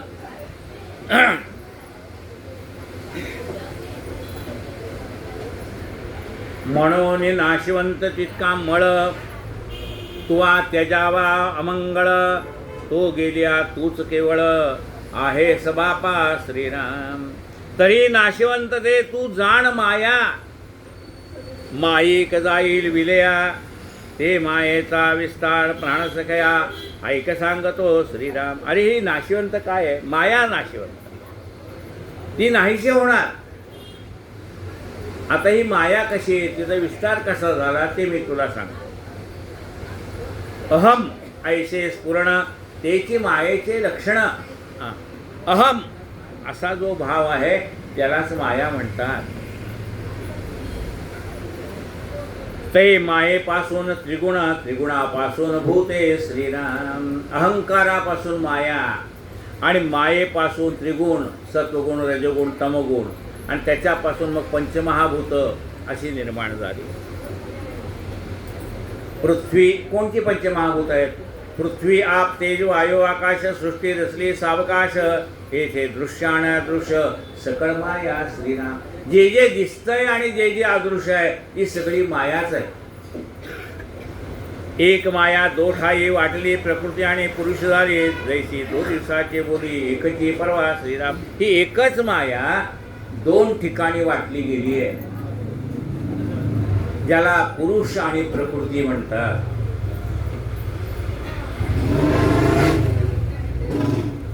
जैसी 2 दिवसाची बोली एकची परवा. आज आणि उद्या परवा. 2 दिवसाची बोली एकची परवा. परवा या शब्दामध्ये 2 दिवस अध्याय होत आहे. माया ज्ञाता ज्ञेय ज्ञान, माया ध्याता ध्येय ध्यान, माया हेचे समाधान योग्याचे श्रीराम. पण या मायेमुळेच ज्ञान मिळतं, कारण त्याशिवाय शब्दात वर्णन केल्याशिवाय सांगता येत नाही. म्हणजे सुरुवातीला मायेचा आधार घ्यावा लागतो, पण मूळ तत्व मिळाल्यानंतर माया नाहीशी होते. म्हणजे असं कसं होतं? मायेचाच आधार घ्यावा पुन्हा माये नाहीशी कशी होणार?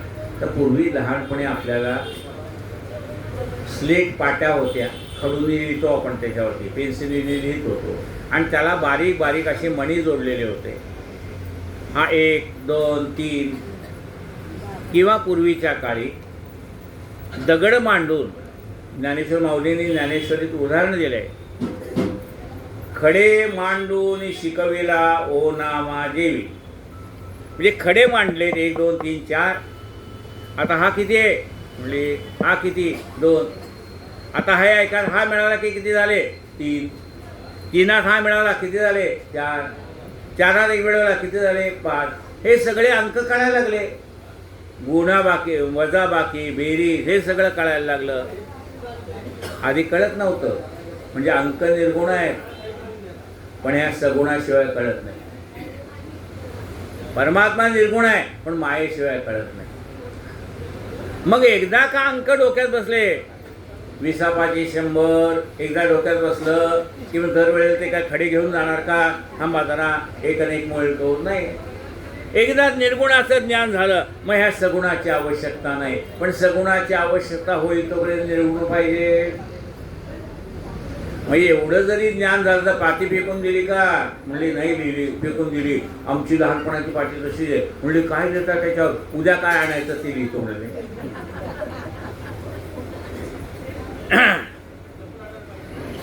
माया ज्ञाता ज्ञेय ज्ञान, माया ध्याता ध्येय ध्यान, माया हेचे समाधान योगियाचे श्रीराम. माया सच्चिदानंद, माया आनंदाचा कंद, माया हेचे निजबोध शब्दरूपे श्रीराम. आत्मा ब्रह्माणे स्वरूप हे मायेची ते रूप, रूप आणि अरूप सकळ माया श्रीराम. जीव शिव आणि ईश्वर हा हे मायेचाच विस्तार, विश्वरूप विश्वंभर अवघी माया श्रीराम. हे मायेने तयार केलेत ना. कोण? ब्रह्मा विष्णू महेश. एकाला सांगितलं, ब्रह्मदेवाला सांगितलं तू विश्वाची उत्पत्ती कर, विष्णूला सांगितलं प्रतिपाळ कर, शंकराला सांगितलं संहार कर. म्हणून विष्णूची पूजा का सांगितली आहे? विष्णू पालन पोषण करतो आपलं म्हणून, बरोबर का नाही? खायला प्यायला कोण देतो? तो देतो. आणि संकट काळामध्ये कोण उपयोग पडतो? ओम नमः शिवाय. आरोग्य देणारा कोण आहे? शंकर आहे. म्हणजे शंकराची उपासना, विष्णूची उपासना ही सांगितली आहे. म्हणजे हे ब्रह्मा विष्णू महेश्वर हे सुद्धा मायेनेच निर्माण केलेले असल्यामुळे त्या विश्वाच्या प्रलयामध्ये ते सुद्धा दिसेनाशी होऊन जाणार, फक्त निर्गुण निराकार राहणार. जीव शिव आणि ईश्वर हा हे मायेचाच विस्तार, विश्वरूप विश्वंभर अवघे माया श्रीराम. माया मानस चालक, माया बुद्धीस व्यापक, माया एकी एक ऐसे बोलणे श्रीराम. माया देहास चालवी, माया शब्दास बोलवी, माया दृश्यास राखवी, नेत्री रिघुन्या श्रिया. ही माया आपण शब्द बोलतो ती सुद्धा मायेच्या सत्तेने बोलतो. डोळ्यातनं पाहतो तेही मायेच्या सत्तेने पाहतो. हाताला स्पर्श मायेमुळे आहे. आपल्याला त्या स्पर्शाचा अर्थ कळतो. त्या माणसाने चांगल्या भावनेने स्पर्श केलाय का वाईट भावनेने स्पर्श केलाय आपल्याला लगेच कळतं. म्हणजे डोळ्याने बघतो, ध्वनी परिसतो, कानी पदी चालतो, जिव्हेने रस चाखतो, मधुरही वाचे आम्ही बोलतो, हाताने बहुसाल काम करतो, विश्रांतीही घ्यावया, घेतो झोप सुखे फिरून उठतो, ही ईश्वराची दया. ही माया देहाला चालवते, मायाचा शब्द बोलवते, मायाचं दृश्य दाखवते. नेत्री रिघोनिया श्रीराम, मायेची नि माया चाले, मायेची नि माया बोले, मायेची नि माया हले, वायुरूप श्रीराम. तो शिष्य म्हणे जी ताता, माया चाले स्वरूप सत्ता, अरे सत्ता तेची तत्वता, माया जाण श्रीराम. तरी मायेने स्वइच्छे असावे आणि स्वरूप सत्तेने नसावे, मनास आले तैसे करावे, हे केवी घडे श्रीराम. खऱ्यावरील लटके चौताळले, लटके मर्यादेने राहिले, ते त्वा गर्भांधाने देखले, हे अघटित वार्ता श्रीराम. तैसी माया हे नाथली आणि स्वरूप सत्तेने चालली, ते त्वा गर्भांधाने देखली, हे वार्ता सांगसी श्रीराम. अरे खऱ्यावरील लटके चौताळले, खऱ्यावरती खोटेपणाचा आरोप आलेला आहे. म्हणजे खरं स्वरूप आहे परमात्मा स्वरूप, आणि बाकीचं काय आहे ती माया आहे, ती खोटी आहे.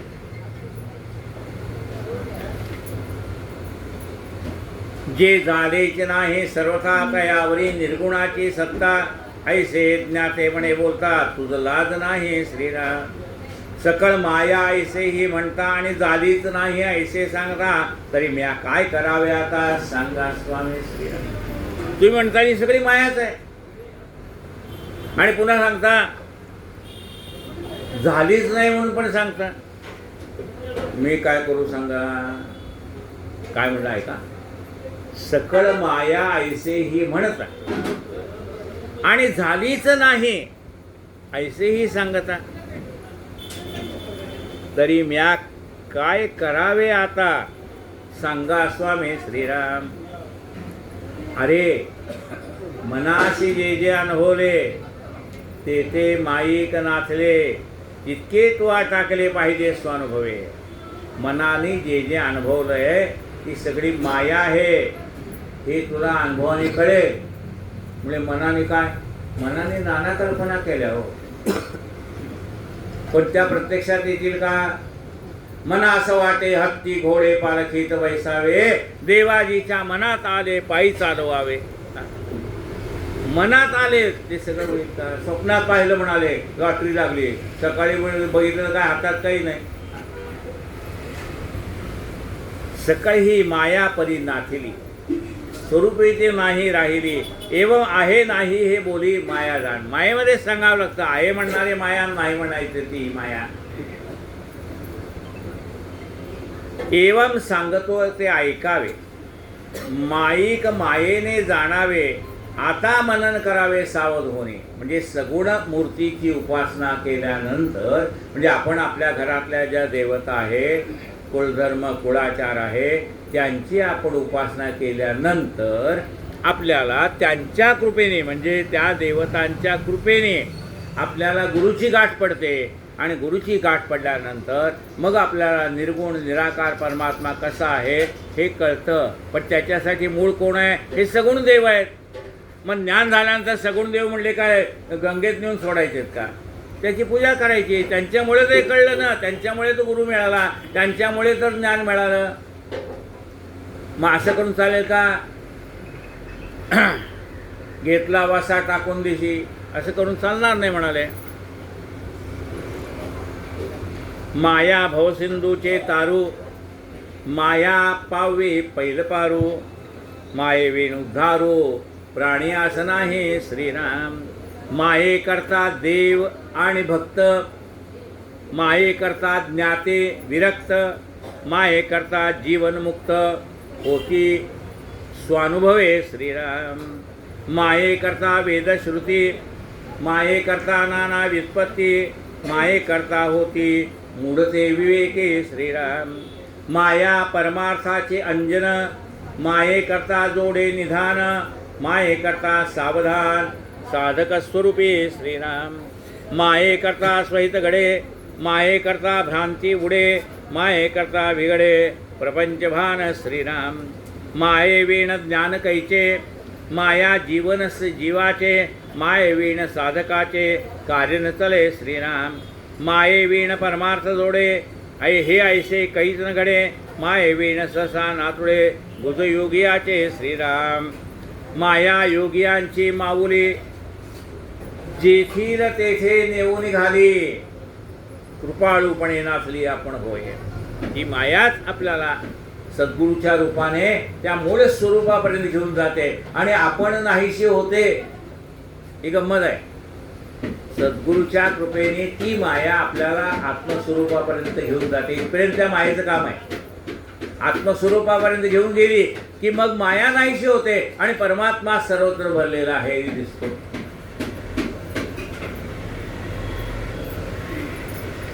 सकळ मायेचे स्वरूप झाले, त्यात तुझेही स्वरूप आले, हे इतके आपले नको मानू श्रीराम.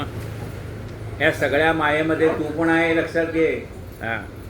आता सांगतो तुझं कोण, तू नाशिवंत केले पदार्पणा, आता करशी आळकेपणा, तरी मज शब्द नाही श्रीराम. तू सांगितलंय मी नाशिवंत देणार म्हणून, तुला आठवण आहे ना? हो म्हणले महाराज, महाराज मला आठवण आहे की मी नाशिवंत देतो म्हणून कबूलच केलंय. संग तितका नाशिवंत, निसंग शब्द शाश्वत, म्हणून संगातीत होऊन राहे श्रीराम. म्हणाले तुला संग तितका नाशिवंत आहे, निसंग होऊन राहायचं आहे. म्हणजे कसं, पाण्यामध्ये कमलपत्र असतं पण पाण्यापासून अलिप्त असतं, तसं सगळ्यामध्ये राहायचंय पण अलिप्त राहायचंय. रंगात रंगुनिया, रंग माझा वेगळा, असं आपल्याला राहता आलं पाहिजे.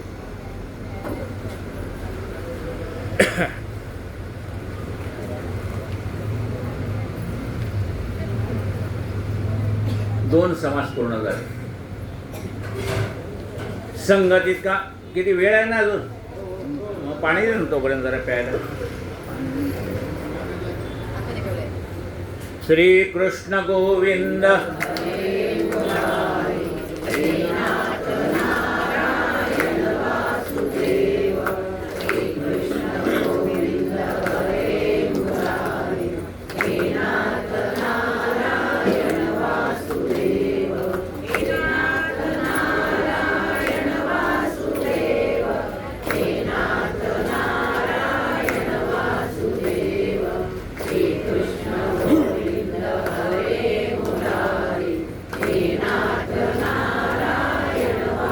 कृष्ण भगवान की जय. संग जितका नाशिवंत, सांडून राहावे निवांत, एकपणाचाही अंत झालिया समाधान. संग हा नाशिवंत आहे, निसंग झालं पाहिजे. म्हणजे कसं राहता आलं पाहिजे, निवांत राहता आलं पाहिजे. निवांत कधी राहता येतं माऊली? टाकोनिया भार राहिलो निवांत, बरोबर आहे का नाही? त्या भगवंतावरती भार टाकून आपल्याला निवांत राहता आलं पाहिजे. आम्ही निवांत राहतच नाही, कारण भारच टाकत नाही. हे डोक्यावरती ओझं उचलून आणलेलं असतं, पाया पडताना 2 मिनिटं आपण काढून ठेवतो, पुन्हा उचलतो की चाललो. आपला जे काही चिंता आहेत ना, त्या सद्गुरूच्या चरणावर अर्पण केल्या पाहिजेत. पुन्हा आपण चिंता घेऊनच जातो. एकपणाचा उमस काढता त्रिपुटीचा अवकाश होता, हे म्हणून द्यास एकपणाचा नजो श्रीराम.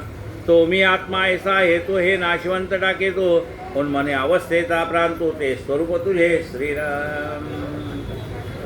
उन्मने अवस्थेत झालं पाहिजे, जे देहाचा विसर पडला पाहिजे. आधी जी निर्विकल्प समाधी आणि सविकल्प समाधी, अशा 2 समाधी. म्हणजे आपल्याला झोपल्यानंतर आनंद मिळतो, मिळतो नाही का? गाढ झोप लागली होती, आनंद वाटला. म्हणजे तुला आनंद का मिळाला हो? मी स्वतःला विसरून गेलो होतो ना. लक्षात घ्या, झोपत आपल्याला कळतं का मी स्त्री आहे का, पुरुष आहे का, बाल आहे का, तरुण आहे का, वृद्ध आहे का? आपल्या शेजारी भागून बसला ते आपल्याला कळणार नाही गाढ झोपेत. म्हणजे त्याला आनंद त्या वेळेला आपल्याला प्राप्त झाला, त्याचा कारण आपल्याला देहाचा विसर पडला. हा जो आनंद मिळाला आहे ना, तो अज्ञानातला आनंद आहे. आणि आपल्याला समाधी म्हणजे तो आनंद मिळाला पाहिजे, पण तो चालता बोलता मिळाला पाहिजे. सगळी कामं करताना तो आनंद आपल्याला मिळाला पाहिजे.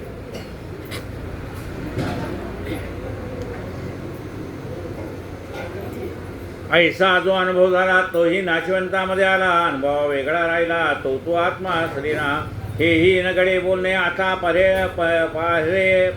पाहेरा किती देणे. वेदशास्त्रे पुराणे तेही नासोनी जाते श्रीराम.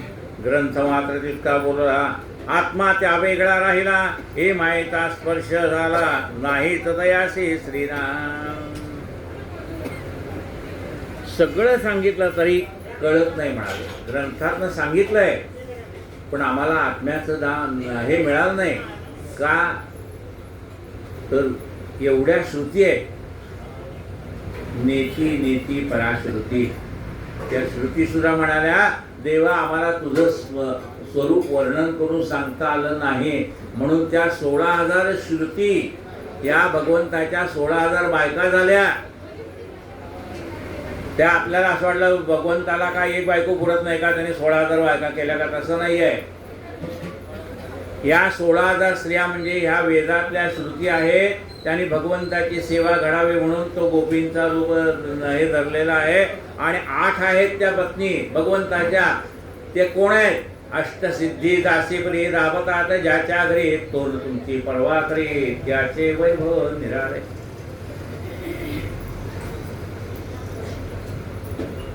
स्वरूप निर्मळ आणि निघोट स्वरूप शेवटाचा शेवट. जिकडे पाहावे तिकडे नीट सन्मुखचे आहे श्रीराम. हे स्वरूप म्हणजे आत्मस्वरूप चारी बाजूला आहे. मागे उभा मंगेश पुढे उभा मंगेश माझ्याकडे देव माझा पाहतो आहे. हा परमात्मा सर्वत्र आहे. जसं बिरबलाला विचारलं होतं तुमचा देव कुठे पाहतो, त्यांनी मेणबत्ती ठेवली टेबलावर. म्हणलं ही मेणबत्ती कुठं पाहते तेवढी सांगा. ते म्हणले चारी दिशेला पाहते. तसं आमचा परमेश्वर चारी दिशेला पाहतो. साखर सर्वांगी गोड. साखर पुढनं खा मागणं खा कुठनंही खा गोडच आहे. तसं नाम गोडच आहे. अमृताहुनी गोड नाम तुझे देवा. हे बहुदुरीचा दुरी आणि निकटेची जवळी अंतरी. दुरी आणि अभ्यंतरी संदेहचे नाही श्रीराम. हा परमात्मा दूर आहे आणि जवळ आहे. म्हणजे दूर आहे कशावरनं, म्हणजे सगळीकडे आम्ही शारदाम फिरून आलो की. आणि जवळ कुठे आहे? देव अंतरी अंतरी भेटी नाही जन्मभरी. देव आतच बसलेला आहे.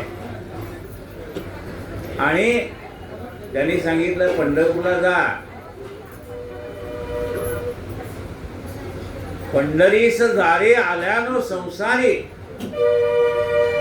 म्हणले पंढरपूरला जाऊन आलो पण ते समाधान काय ते काही मिळत नाही बाबा. आज तुम्ही तर सांगितलं पंढरपूरला जाऊन आले म्हणजे समाधान.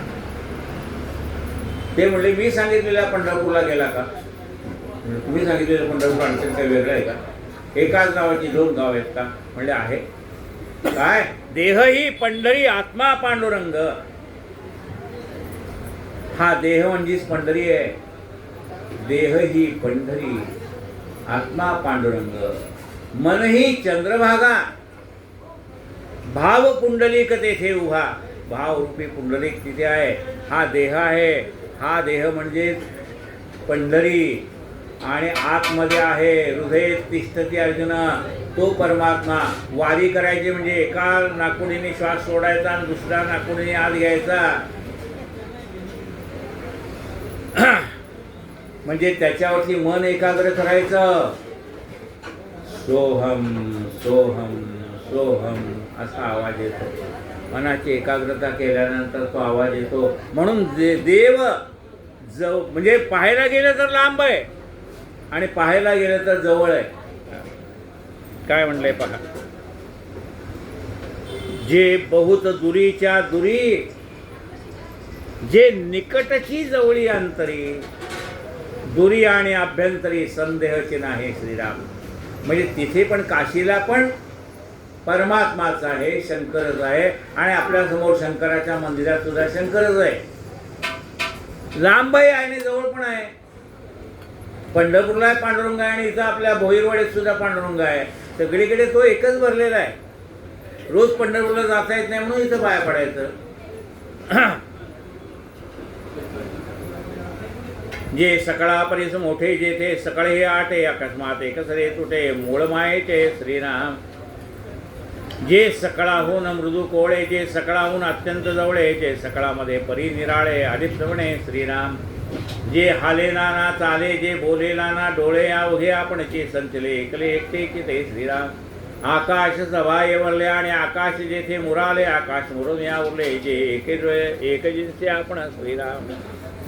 सगळ्यात मोठं काय आकाश आहे, पण हा परमात्मा आकाशापेक्षाही मोठा आहे. अनु रणीहून या ठोकडा तुका आकाश आहे एवढा.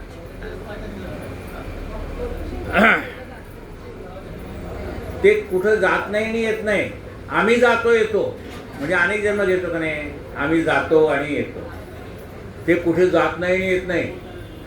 सदा संचला येतना जात काही. सदा येतो, कुठं जात नाही आणि येत नाही.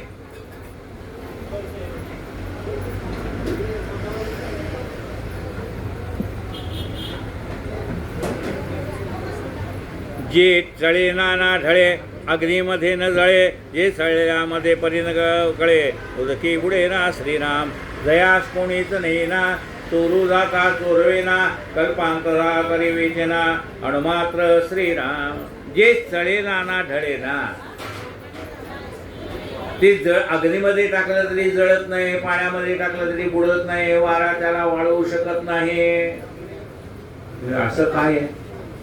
नैनं छंदन्ते शस्त्राणी नैनं दहति पावकः न चैनं क्लेदेन तापो न शोषयति मारुता. असं त्या आत्मस्वरूपाचं वर्णन आहे. ज्याला अग्नी जाळू शकत नाही. देह जाळेल पण आत्म्याला जाळू शकत नाही. नैनं छिंदन्ति त्याला आत्म्याला तो तोडू शकत नाही. नैनं छिंदन्ति शस्त्राणी नैनं दहति पावकः न चैनं क्लेदेन तापो न शोषयति मारुता. त्याला चोरून नेता येत नाही. देवाच्या मूर्ती चोरता येतील पण देवाला चोरता येत नाही. लक्षात घ्या. देव चोरून नेईल ऐशी कोणाची पुण्याई. देवाला चोरून नेता येईल असं कोण आहे.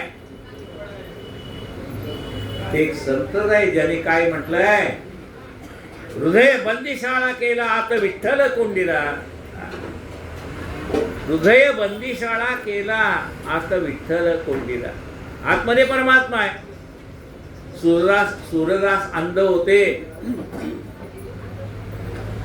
तर त्यांचं भजन चाललं की प्रत्यक्ष कृष्ण असा मांडी घालून एकाग्रतेने त्यांचं भजन ऐकायचं. भगवंत आपलं भजन ऐकायला आलेले आहेत हे सूरदासांना कळायचं. कशावरनं कळायचं. भगवंताच्या पायातल्या घुंगराचा आवाज यायचा. बसलेला आहे ते कळायचं. आणि एके दिवशी परमात्मा निघाला आणि ते पाय पकडून ठेवले सूरदासाने. कुठं जातो रे म्हणाले. आणि भगवंत हो तो एकदम बारीक झाला. ते हातातनं सुटला सूरदासाच्या. म्हणजे पकड मला. सूरदास म्हणाला एक वेळ तुला माझ्या हातातनं सुटता येईल.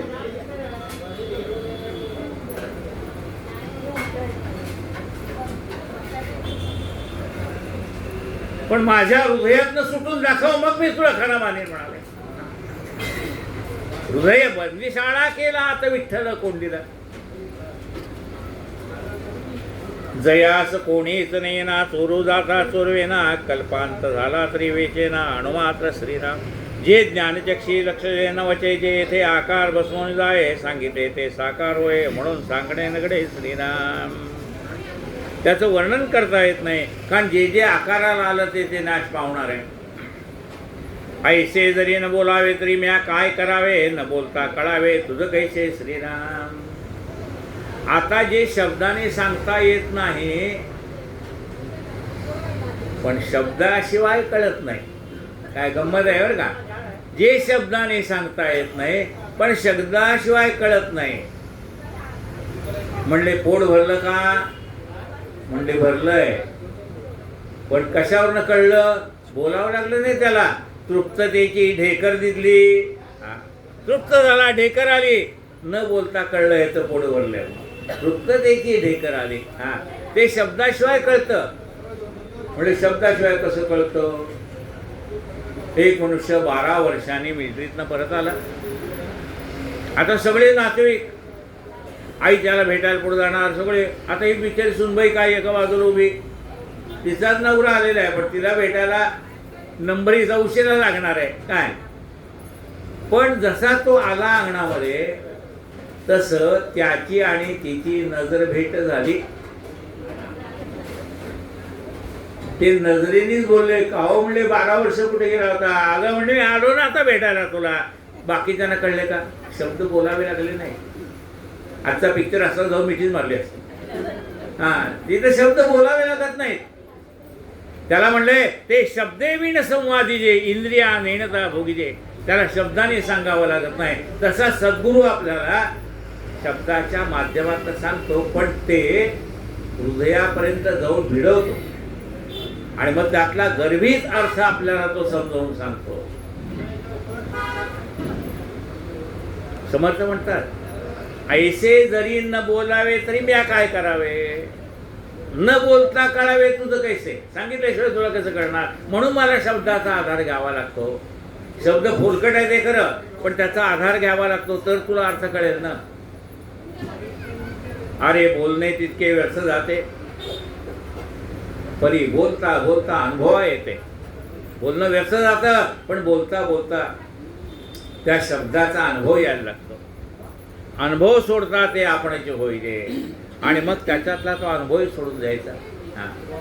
मला ते घंटेचा नाद ऐकायला आला, मला ते सुदर्शन चक्र दिसलं, मला अमुक दिसलं, मला तमुक दिसलं.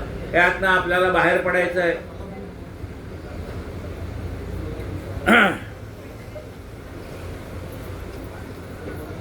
पण त्यात पुन्हा अजून मी शिल्लकच राहतोय.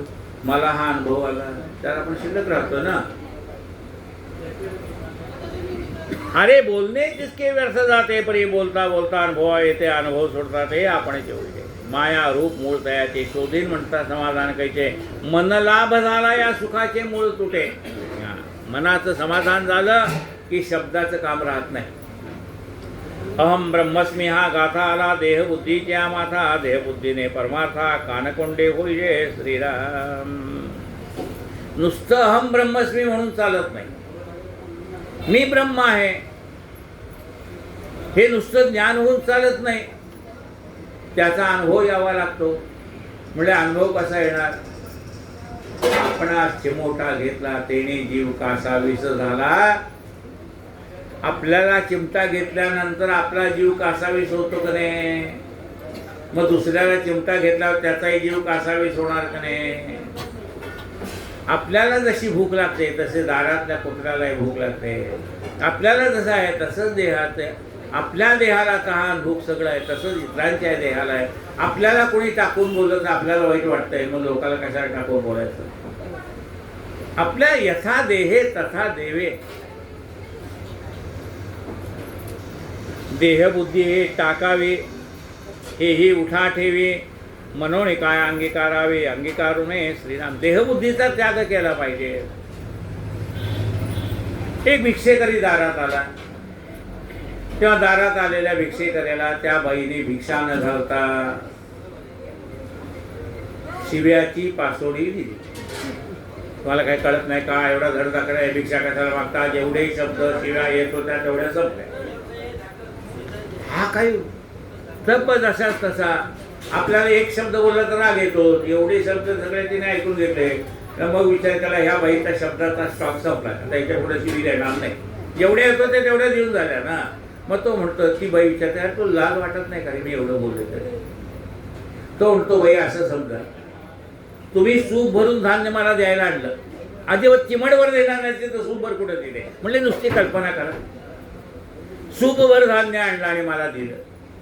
देणार नाही बरं का, आधी सांगते. नाही पण कल्पना करायला काय करत? समजा सूपभर धान्य आणलं आणि मला दिलं आणि मी ते घेतलं नाही तर कोणाकडे राहील? ती म्हणजे माझ्याकडेच राहील. बरं झालं म्हणले, माझ्याकडेच राहील. खोटं का होईना, पण ते माझ्याकडेच राहिलं. तसं म्हणले तुम्ही मला शिव्या दिल्या, त्या मी घेतल्या नाही, त्या कोणाकडे राहिल्या. आपण मनावर घ्यायचं नाही हो. आपण ते काय होतं, कोणी काही बोलले ना ते शब्द मनाला लावून घेतो.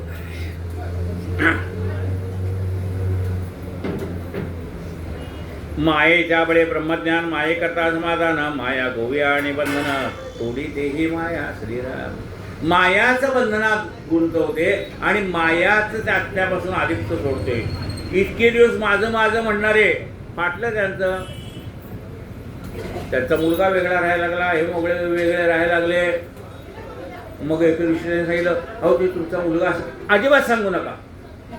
मग इतके दिवस म्हणजे मायेत गुंतले होते, आता मायेतनं मोकळे झाले म्हणाले. बघा, गुंतणारे तुम्हीच आहेत आणि बाहेर पडणारे पण तुम्हीच आहेत. तुम्हाला बाहेर काढणार, बाहेरचा कशाला पाहिजे. काय म्हटलंय बघा, माया आपणास गोवी, मायाच गोवी आणि बंधन तोडी तेही माया श्रीराम. बंधनात घालणारी तीच आहे आणि बंधनातनं बाहेर काढणारी तीच आहे. म्हणजे असं कसं असतं. लग्नाची पत्रिका आली, मग म्हणले आता आपल्याला जावं लागेल, म्हणजे रिझर्वेशन काढावं लागेल, रजा टाकावी लागेल, रजेचे पैसे जातील, भाड्याचे पैसे जातील, आहेर करावं लागेल, जाण्याचे दगदग, एवढं सगळं. मग कोणा म्हणे नाही गेलं तर चालतंय. जायचं कोणी ठरवलं यांनी, आणि नाही गेलं तर चालतंय कोणी ठरवलं. म्हणजे आपणच बंधनात पडलो आणि आपणच त्यातनं मुक्त होतो. त्याला मुक्त करायला बाहेरचा मनुष्य लागत नाही. मायाच गोवी आणि बंधना तोडी तेही माया श्रीराम. माया आपणास गोवी, आपणास आपण वेढा लावे, प्राणी दुखोची जीवी, अभिमान करून श्रीराम.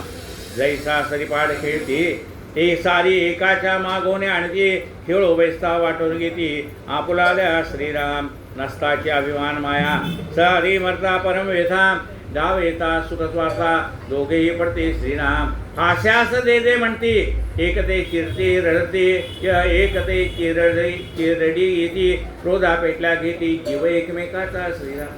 सरीपाठ खेळायला बसले.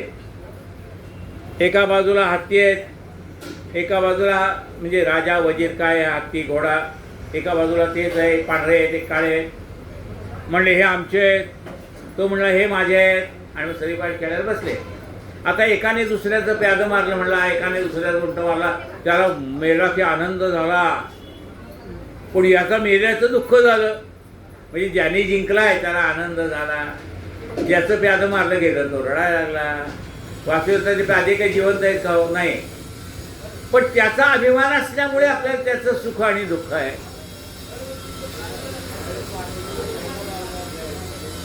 तैसी कन्या पुत्र आणि नारी, वाटून घेतल्या सारी, अभिमान वाहता शिनी देहपांग प्रपंचाचा. तसं आम्ही वाटून घेतलं, हे माझे माझे माझे माझे तर घ्या म्हणले. काय मग ते सगळं सहन करावं लागतं ना. काय म्हणजे तुम्ही एवढं कसं सहन करता? म्हणजे एवढं कसं सहन करता म्हणजे काय? एक मनुष्य जेवायला बसला होता, जेवता जेवता त्याची जीभ चावली गेली. त्याने लगेच बायकोला सांगितलं एक बत्ता घेऊन ये म्हणले.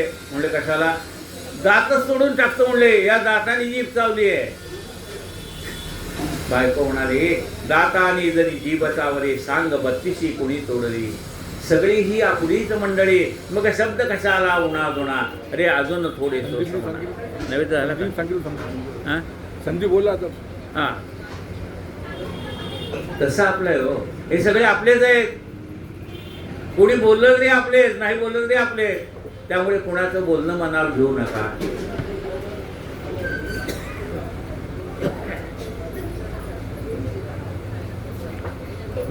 ते माया तोडीतात जोडे, म्हणून सारिती ते वेडे, धरता सोडता ते नातोडे, वर्म काढल्या वाचून श्रीराम. म्हणून बघा, जैसे चक्रव्यूहाचे विगोणे, बाहेर येऊन आत जाणे, का भीतरी जाऊन येणे अकस्मात बाहेर, तसं या प्रपंचामध्ये राहता पण आलं पाहिजे आणि त्याच्यापासून आसक्ती न ठेवता अलिप्तही राहता आलं पाहिजे. हे लक्षात घ्यायचं. कायेन वाचा मनसेंद्रियर्वा, बुद्ध्यात्मना वा प्रकृती स्वभावा, करोमि यद्यं सकलं परस्मै नारायणायति समर्पयामि अच्युतं केशवं रामनारायणं कृष्णदामोदरं वासुदेवं श्रीधरं माधवं गोपिकावल्लभं जानकीनायकं रामचन्द्रं भजे। हरे राम राम राम हरे हरे, हरे कृष्ण कृष्ण कृष्ण हरे हरे, हरे राम राम राम हरे हरे, हरे कृष्ण कृष्ण कृष्ण हरे। गोपाळ कृष्ण भगवान जेवढं जमलं तेवढं सांगण्याचा प्रयत्न केलेला आहे।